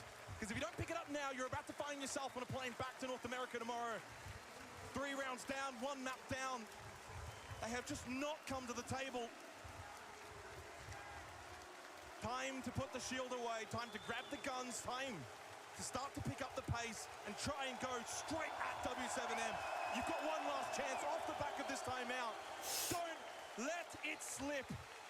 3 rounds to go in this half. Absolutely, Sonics need all 3 of them. And you could see the focus there in the eyes of Goddess, the coach of Sonics. She has a lot of experience, especially. I saw an NFT shirt. Like, why the fuck are you wearing your NFT, man? Reset the team be enough, because at the moment this is clinical from W7M, and I tell you what, G2 won't show it. And if they're watching this, I reckon there is just at least a small element of discomfort at the moment. I'm G2 right now. I am very worried. As you said, though, they won't show it. They won't tell anyone. But playing this team on this stage in front of this crowd, a difficult task for anyone, even the defending world champions. 5 seconds left before Round insertion. 4. Off the back of a tactical timeout from Sonics. But it's a basement site on Bank. Lockers and CCTV, a difficult task, and they do away with the Montang. The Dockerby brought, the Finker brought, and maybe the pace to be brought here by Sonics. They do have tools to deal with a roam if they wish to clear it, namely the Dockerby. Will they switch up though? Look to be more direct, look to get Ambi in the game. Yet to find a kill on the Finker now, and it's a swift entry through electrical. Leapox is holding elevated though, and as those drones filter through open, he'll sense that that will be where this push is spearheaded from. Logic bomb rings out, Leapox doesn't mind though. 5-1, perfect start playing the water towards elevators, has now dropped, rotates away. JB92 playing bot main stairs. Open area hatch opened up by Grixer. Much better pacing, at least from Sonics here in terms of the checklist, in terms of opening up these hatches. They can get to work now over towards bot square. No contest from W7M, firmly on site. Obviously, you can see the way in which Ambi watching top blue stairs. You know how aggressive W7M have been in this series. Now the drone to come through via Ambi. Server's clear. But for that sake, W7M have also got time denial later in this round. 2 Nitro Cells, 3 Gas Babes. If Sonics go for that server push, there will be time denial by W7M. I mean, Maestro, Mirror, then Herds while that execute's coming through. No doubt he's going to try and flank on Oryx, right? So this is tough for Sonics. I do wonder if there's going to be maybe a more split approach, drop back a player or 2, maybe even one on site itself to overload positions like Red, like the line of sight for Raj. I do think, though, that a straight direct default hit here from Sonics will be denied, or at the very least, leave little time for Sonics to change it up. 1 gas babe thrown already by KZ, simply off the back of that wall being opened up. Here's Herds, though, on the Oryx, the rotate through Archives. What kind of flank watch have Sonics got set up? The hatch isn't opened. That actually aids them. Now can't play from said hatch. If the Oryx wants to make a play, has to go down blue stairs. Geometrics and Ambi, both playing. No way! No way! Ambi will get the trade. Pumps the adrenal surge. And that's the last gas babe thrown out by KZ. Loses his life to Grixer. Ambi can go in now for a plan. Where's the denial? Who's close by? It's Philippox with a Nitro Cell, but too busy. The Nitro Cell's late, and Ambi escapes in the night back up blue stairs. And suddenly Sonics on the verge of finding an opening round here on Bank. They need to isolate this pick inside of Garage. You win this, it unlocks the objective, but a well-timed flash. Oh, it's a pity round. It's a pity round. It's fine. Pity round. They absolutely needed that one on a basement side as well here on Bank. So much better from Sonics. They do away with the Montang. They do away with that slow pace gameplay. They pick it up. They sweep a lot cleaner, a lot quicker. Open hatches, eventually through server. That's the Sonics we know. That's exactly what is required to take down this W7M team. 2 more rounds to go in the half. And still, quite frankly, Sonics probably need those 2 rounds. I tell you what, that last round, the flank potential there from Herds was so scary. And we saw the only player on a drone at that time was live drone in Garage as that flank came through. But a really good trade eventually inside of server from Sonics. They get that plant down. Philippox perhaps not having the best of reads on that. He had the Nitro Cell in pocket gold. The plant denial came through too late. And as they tried to isolate even just the first pick in the retake. No No calls for alarms, though, for W7M. Up 1-0 in the series, still up a couple of rounds as well inside of the map. We hit the staff room and opened area here, 5th round 5 seconds of to this go. second map. Attackers Also are moving does out get to brought, locate might a not be a bomb. Montang, but it is still a shield. And can't imagine in terms of where Sonics will look to probably take Bollocks. that. Can, of course, still go through electrical. Can also play drop through stomp. We've seen a couple of teams do that as well. What does W7M do in response, though? Drop 1 round. You haven't really given Sonics much of a look in this series. You think back to Clubhouse, the only rounds that Sonics won were very separate from each other. So Sonics looking to try and do something they haven't really done in the series, which is gain some momentum, win a couple of rounds in a row. W7M have squashed that every single time. So the counterplay here from Citizen on Twitch with the shock drone could prove to be pivotal, especially if Sonics wish to take control up above. Mirror window configuration from W7M. If he is able to play Disruptor on that, it will significantly bolster the chances of the attack being able to clear out these positions. Easier said than done. KZ close by, but flashed, and Ambi's pushed forward. Ambi just try and clear out. Janitor spots that mirror window, though, of course, and so probably doesn't want to make the track past it or even into Janitor. They drop down off the Candelas. Grix are just trying to shoot through. But, of course, KZ's already vacated. Herb then with the kill onto Ambi. And so far, difficult entries, though, for Sonic. Still trying to go fast, still trying to bring the pressure to W7M, and they do get a trade onto Nade. Makes it a 4 versus 4. Certainly a lot better. Last round now into this one from Sonics, but Hertz does still need to be cleared. Over towards Long Desk. Has got himself that mirror window. Geo with the drone in through Janitor, and they are actively trying to clear out this position that Hertz is currently occupying. Hello, Duo. How you doing? Both players, though, surviving. Hertz able to get back to site, but it's KZ. Wow, I got generic red charm. Yippee! And the half rounds, but he gets his first pick. Philippox, he's lurking elevator, could still swing from Kanto. The wall next to elevator. Still reinforced, has that option if he does want to. Of course, can drop hatch as well. Hoping to maybe catch someone from Sonics off guard. I would imagine he has not been droned. If that's the case, one swing of the hallway and could spot anyone. There's so many members of Sonics up above. At any moment, he could swing. 4 versus 3, and the time now comes for Filippo! Nice! There it is, they had no idea. Of course, you can't really flush him out. He can just drop hatch and get away, but he holds the position. Geo takes the battle, but a battle not won. Down below, catch him on the rotate, but he gets away over towards front desk. He's out of there. 30 seconds left. The plant, though, comes through for Geo. More so worried about the site. Hertz will stand up. Hertz has got himself into a position to deny, but he doesn't. Geo gets the plant down.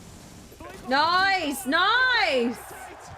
Yeah, the plant went down, but suddenly Grixar. Oh no. Is he able to win this out? JV can play behind the Talon shield. Oh no! Play from Grixar to shut that down. Oh man. Clutch. Finally a clutch. Finally a scrappy round that they've been able to help go their way in those dying moments. A 1vx. A plant trying to deny the retake. We haven't seen many of those rounds in this series. Think back to Clubhouse. So many 1v4s, so many 1v3s. W7M so clean. And even a bunch of flawless rounds. And in that round, Sonics were able to dig deep with so much on the line. 2 to 3, final round of the half. And Sonics are starting to make their presence known here on the main stage. Much better from them. Really well played from Philippox, and certainly was a huge factor. But nevertheless, a huge 1v3 from Grixar.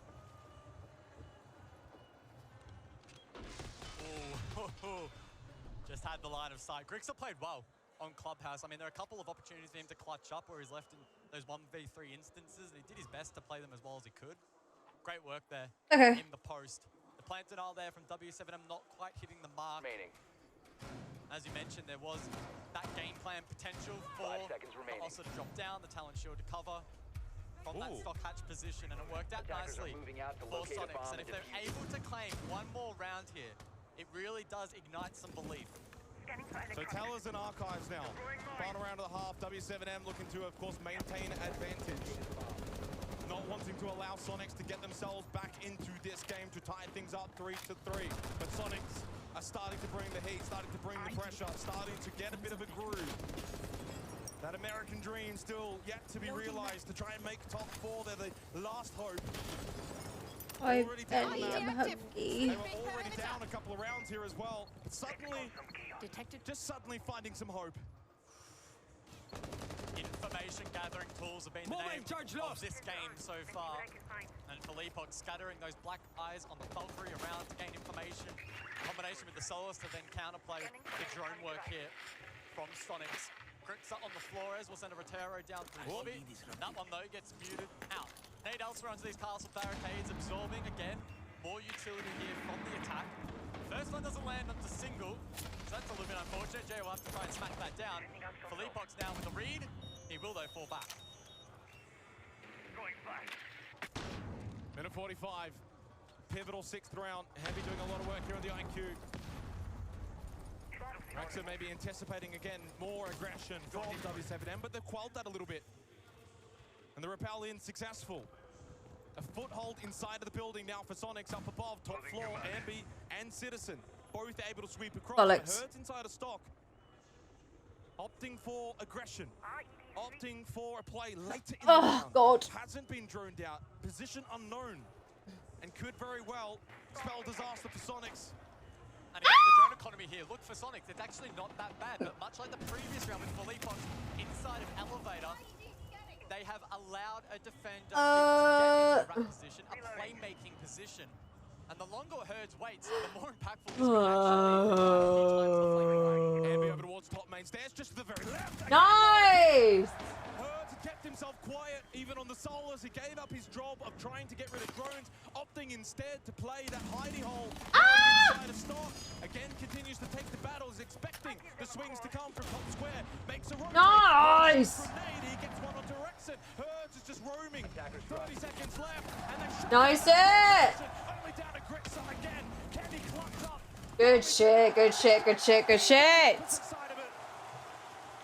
W7M close out the first half with a solid 2-round lead and find themselves 3 rounds away from a lower bracket semi-final. Again, the playmaking potential from Herds realized. He sneaks himself in towards stock. He can scan for drones to ensure that he is not live droned by the attack. And despite the economy of said drones looking very positive for Sonics, they didn't capture him. They didn't know where he was. He gets the first pick. And then instead of consolidating, as we often see from W7M, off this pick, they instead aggress. Everybody plays off that pick. Nade makes his way up main stairs, gets in on the action with the impact as well coming out from Herds. And Sonics then scampering towards site, did not stand a chance. 3 rounds away for W7M from that date with G2 Esports in a lower bracket semi-final tomorrow. That is how close they are. That is the task at hand now for Sonics. It feels like they are so far away from being able to get themselves out of this hole, but they've got to start digging now on the defensive bank. Attacker's objective is to America's final hope, resting solely on this second half of this second map. Sonics must. If they cannot, then North America is finished. The 6th Invitational 2024 KZ. The aggression straight in on the rappel. Despite the fact that there is signs of player presence inside of Janitor. Makes his way in. Rexon now over to long desk. KZ's already in. He should have known. Oh, good shit. No! Ambi with the response from long desk does at least get the trade. Much needed one for Sonics. Unfortunate there for Rexon, not given the sound cue. Top performing player at the moment. Heading into the day, so something that will continue to track as Ambi makes his way back into Janitor Closet. Play contact before long desk, he's being hunted down now by W7M. He'll survive for now, and Geo gets in on the action. Philippok still up above the W7M. Hasn't been dealt with, but at this point, Sonics, if they want, make yourself go back down. Staff open, Ambi takes the good shit. Probably didn't need to. And Nade will punish him. Makes it a 3-on-3. Geo on the Echo. They've got themselves the Go-Kites as well late in the piece. JV doesn't want to make entry. Thinks better of it. Why not? Still got over 90 seconds left in the round. Don't have to rush this. Echo still in play. Or Candelas for Nade. combo that with a potential Lion scan, and it's going to be challenging for Sonics to recover from that. Fortunately, though, Logic Bombs expired. So too are those scans from Lion. Not many drones left. One really up for Leapbox. One placed elsewhere. Secondary hive breach to open up the stock hatch here from Nade. Still has 3 Candelas. They'll be very much useful here. No Warden on the other side for Sonics. The cams have been hacked here by W7M. So will that additional information from the Valkyrie Echo prove costly for Sonics? Maybe not. Oh my god. Drop is successful from JV, playing off Red Pigs. Oh! A 1 versus 1 for JV92. Over towards Beepers. Geo wins out. Oh my god.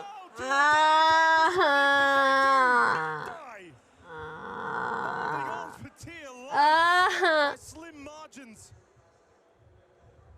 Pain without love, pain can't get enough. You can see Geo late in the piece. Onset information, but gets off at the perfect time. Composed in the 1 versus 1.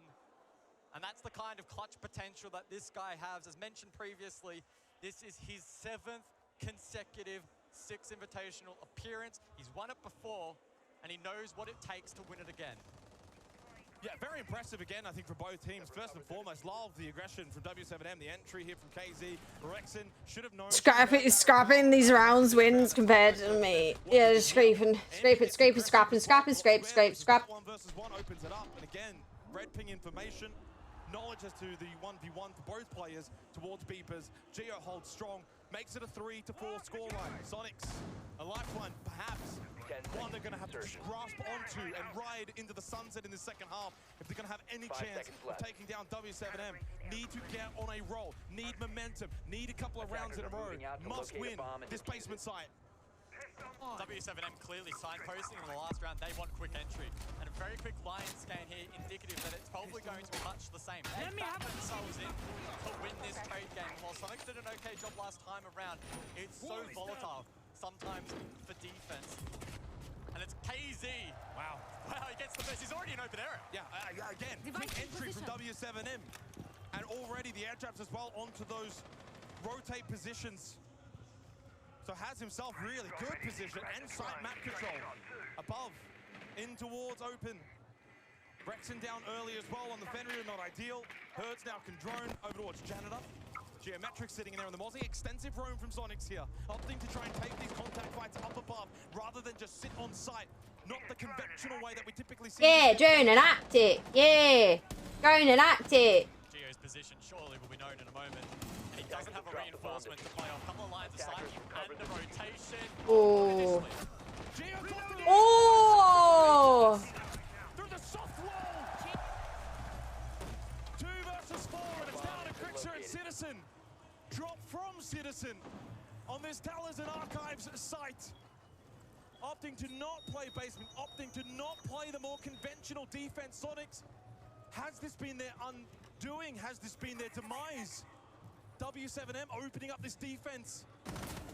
Citizen must find the next kill. Flashed out main. Oh. JV92.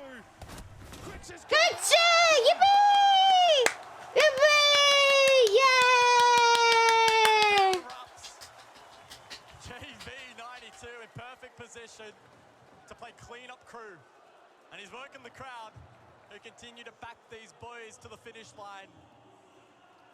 On the side of Sonics, though, some of those key players that we highlighted, and I'm sure the desk did as well, struggling to find themselves in this match. They are being put on islands and given no playmaking opportunities. Well, struggling with these fast entries, 2 rounds in a row. Oh, it's still a wall. Have you seen the Year 9 trailer they uploaded 2 hours ago? Yes. Valkyrie getting hunted by who? Now down to basement, down to lockers and CCTV for Sonics. I think wanting to maybe give themselves a chance of gaining said momentum. You win Archives Tales, then you go down below. Suddenly you could be looking at a lead potentially. But now they're forced down to basement really with not much hope in heart. In terms of that time denial. Dokamira getting one tapped by Deimos is wild. The mirror in play through Geo. Again, the Mozzie Solus combos are trying to deny a lot of information for W7M. I'll be frank though, guys. Their pacing probably says they don't care that T-Robo much about the revolver. At least not in the early portions of these rounds. Well, there were 3 drones make that 4 taken down by Sonics already. Has that now made it more challenging for W7M? But keep in mind, they have Monty, they have Jackal, 2 very strong entries. I swear to God, if they've just taken another operator from Apex, I'm gonna be mad. Good shit.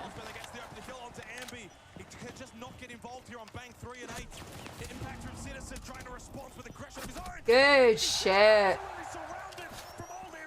Yeah, no, I know it's going to be Deimos, but I swear to God, if they just took his gadget from Apex again, because they've already got a guy like that who's already played in Apex Legends. Right, so in Apex Legends, they have a new legend that came in who already won Apex Legends, which is kind of the same. Deimos said, oh, you know, Rainbow Six used to be this good. So it's basically the same storyline.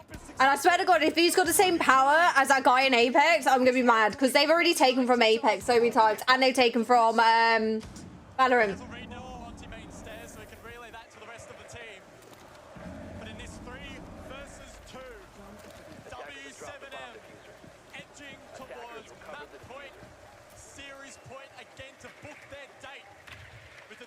Champions of G2, and they have looked amazing so far today. Discipline now with time on the clock to drone out sight, take a breath, and formulate a plan for the final push. They have everything. Flashes, Candelas, the Montaigne. They've got time, minute 15 seconds. They still have the secondaries if required, but all the hatches are open up anyway.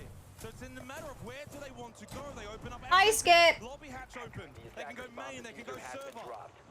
Rexham's low on health. Hard to go for an early contest. He needs to hold an acute angle. Hope to get a bit fortunate. I got a rank. You got a rank? Lovely. What's your rank? Probably not the play for W7M. We'll see how Grixer responds. Can he step up? But he's going to be flushed out. This is where moments can be made. Rexon, Grixer. I mean, I won only one game. Oh, you got caught. Apex Ops are just Titanfall pilots themselves. No. No, it's based on the same universe as Titanfall, but no. There's only one legend that is from Titanfall, and that's Ash. I'm Copper 4. Woo! Finally got your rank, eh? These attacks from W7M are absolutely ruthless. The pacing. And as well, Valkyrie, she is, oh, fuck, I can't remember his name. She's a daughter of a Titanfall pilot that is a boss in Titanfall. Can't remember his name. Viper. She's Viper's son, daughter. That's why she carries her head, his helmet, yeah. All eyes from the remainder of this competition in terms of the remaining teams firmly on what W7M. Viper. So Valkyrie is Viper's daughter. Ash is from Titanfall. She is in Apex Legends and she's from Titanfall. Apex is based in a Titanfall universe. 6-3, 3 match and series points for W7M in front of their home crowd. But no, one of the legends that came out, oh god, like 3 legends ago, already won Apex Legends. So he came back because he said it was a disgrace how like it's not how it used to be when he was younger, which is the same as what Deimos said to Harry. So if he's and his ability is to do with his gun. So if it's the same for Deimos, it's just like, yeah. He's got a read, herds in electrical. And the Sonics just don't have the ability to counter such forward attacking play. W7M going to finish this off with a bang.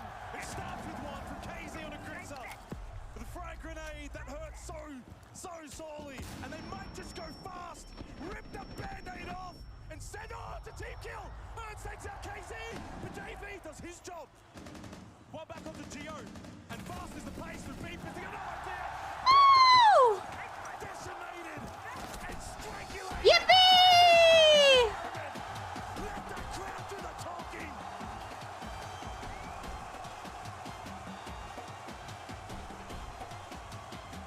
Bye-bye, NA!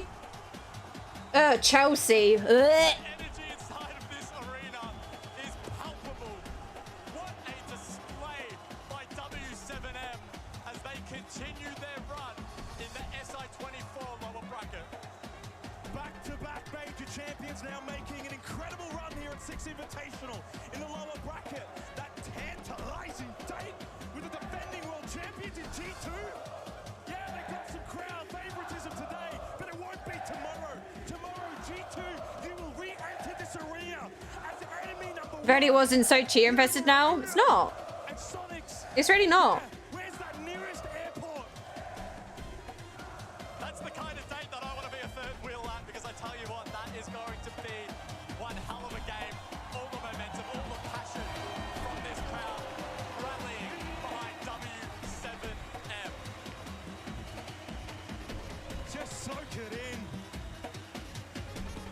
Chill Diamond Master is basically the cheater side of Apex is a lot better than Siege, because many of my friends that play it who are also Apex Predators and Master, they're fine.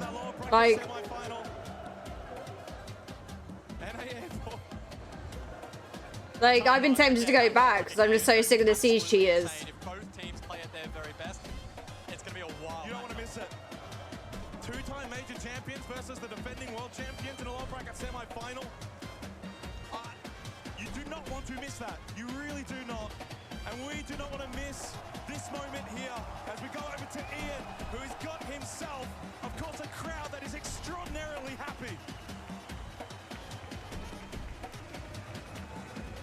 Sao Paulo, W7M, W7GM!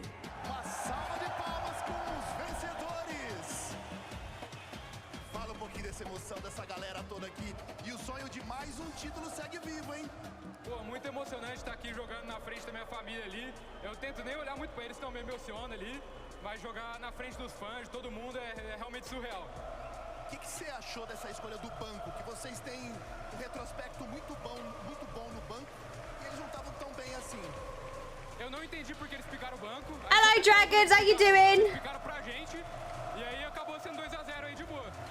You want to translate what you said in English for the global broadcast? I don't know why they picked Bank, because it's a very good map from us. We said that they picked for us, the map, and it was a 2-0. I need a passion stat. I haven't played Apex in so long. I reinstalled it because April and Hines wanted to play it, and I was like, fuck it, I'll play it. I really enjoy Apex. I'll play it. But I'm very much a loot and go person. I'm like, I'm taking that, I'm gone. Not sure how long you've been live, but I'll lurk. Ah! Why are you lurking, you dirty boy? I had installed entire time, but not a single one of my friends played. Yeah, that's kind of been like me. I'm like, as soon as like all my friends stop, I uninstall it because I'm not wasting memory on a game that I don't play. G2 SI 2023. What do you mean? Why are you such a dirty lurk? Come on, you perv. Revenge on home soil. I wasn't there in the grand finals last year. Now I'm here, and I think I'm going to make the difference. Me and Nate are going to make the difference for us. You do it for the team. Yeah. Any last words in Portuguese for your fans here? Pô, obrigado a todo mundo aí que tá no estádio. É simplesmente surreal estar aqui jogando. Obrigado de verdade. E amanhã vamos hypar mais ainda pra gente amassar G2 e é isso. Obrigadão. Tá aí, Philipbox, senhoras e senhores. I should go lurk elsewhere then. What? Why are you so mean, Dragons? You pervert. Yippee. Right. And what I mean, right? Sorry, casters, but this is what I mean. This is season 17. Son, if you're watching this, it means I'm dead. Or you went into my personal effects without permission, which is equally displeasing. When I was your age, I was filled with the same hunger to prove myself, to be admired. And it cost me dearly.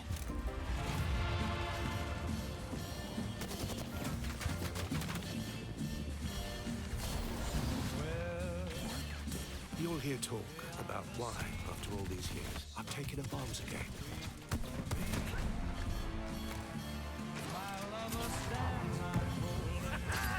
Too slow, amigos. Well, they'll say I was tired of being forgotten. That I wanted to go out with a bang. Hey, Grandpa. Eat bullets. Ah, the impetuousness of you. Damn, that was awesome. Oh, all right.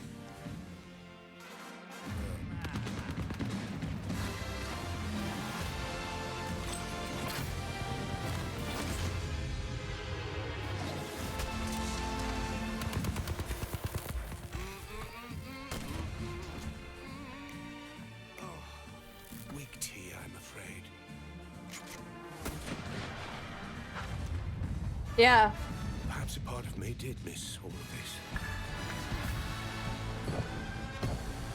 That's not why I joined the games. I did this so you could become a better man than I ever will be. I do hope you don't begrudge. But he's literally whooping everyone with a pistol. Like.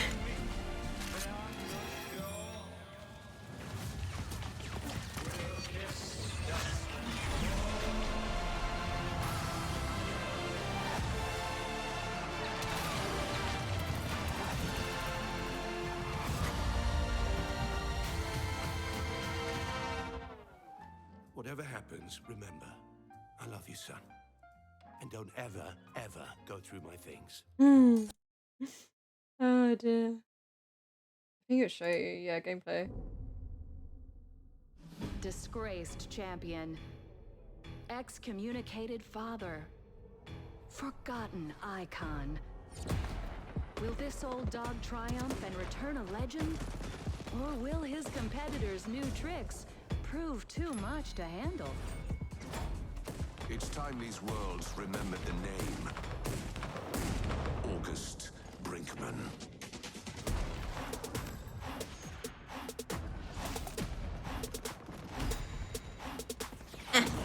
Beware, for I am fearless. Knock, knock. Knock, knock. Hit the range more. Did you forget who I am? Oh. I hoped for more. Good grief. Not today. Where's your dignity? This is my favorite part. Didn't expect to see me up here, did you? Mad Maggie's bringing. I love the car.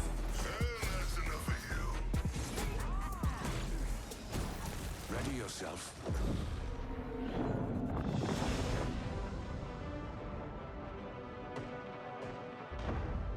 I'll fight till from my bones my flesh be hacked.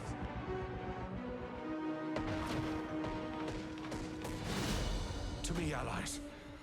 I will not fall today.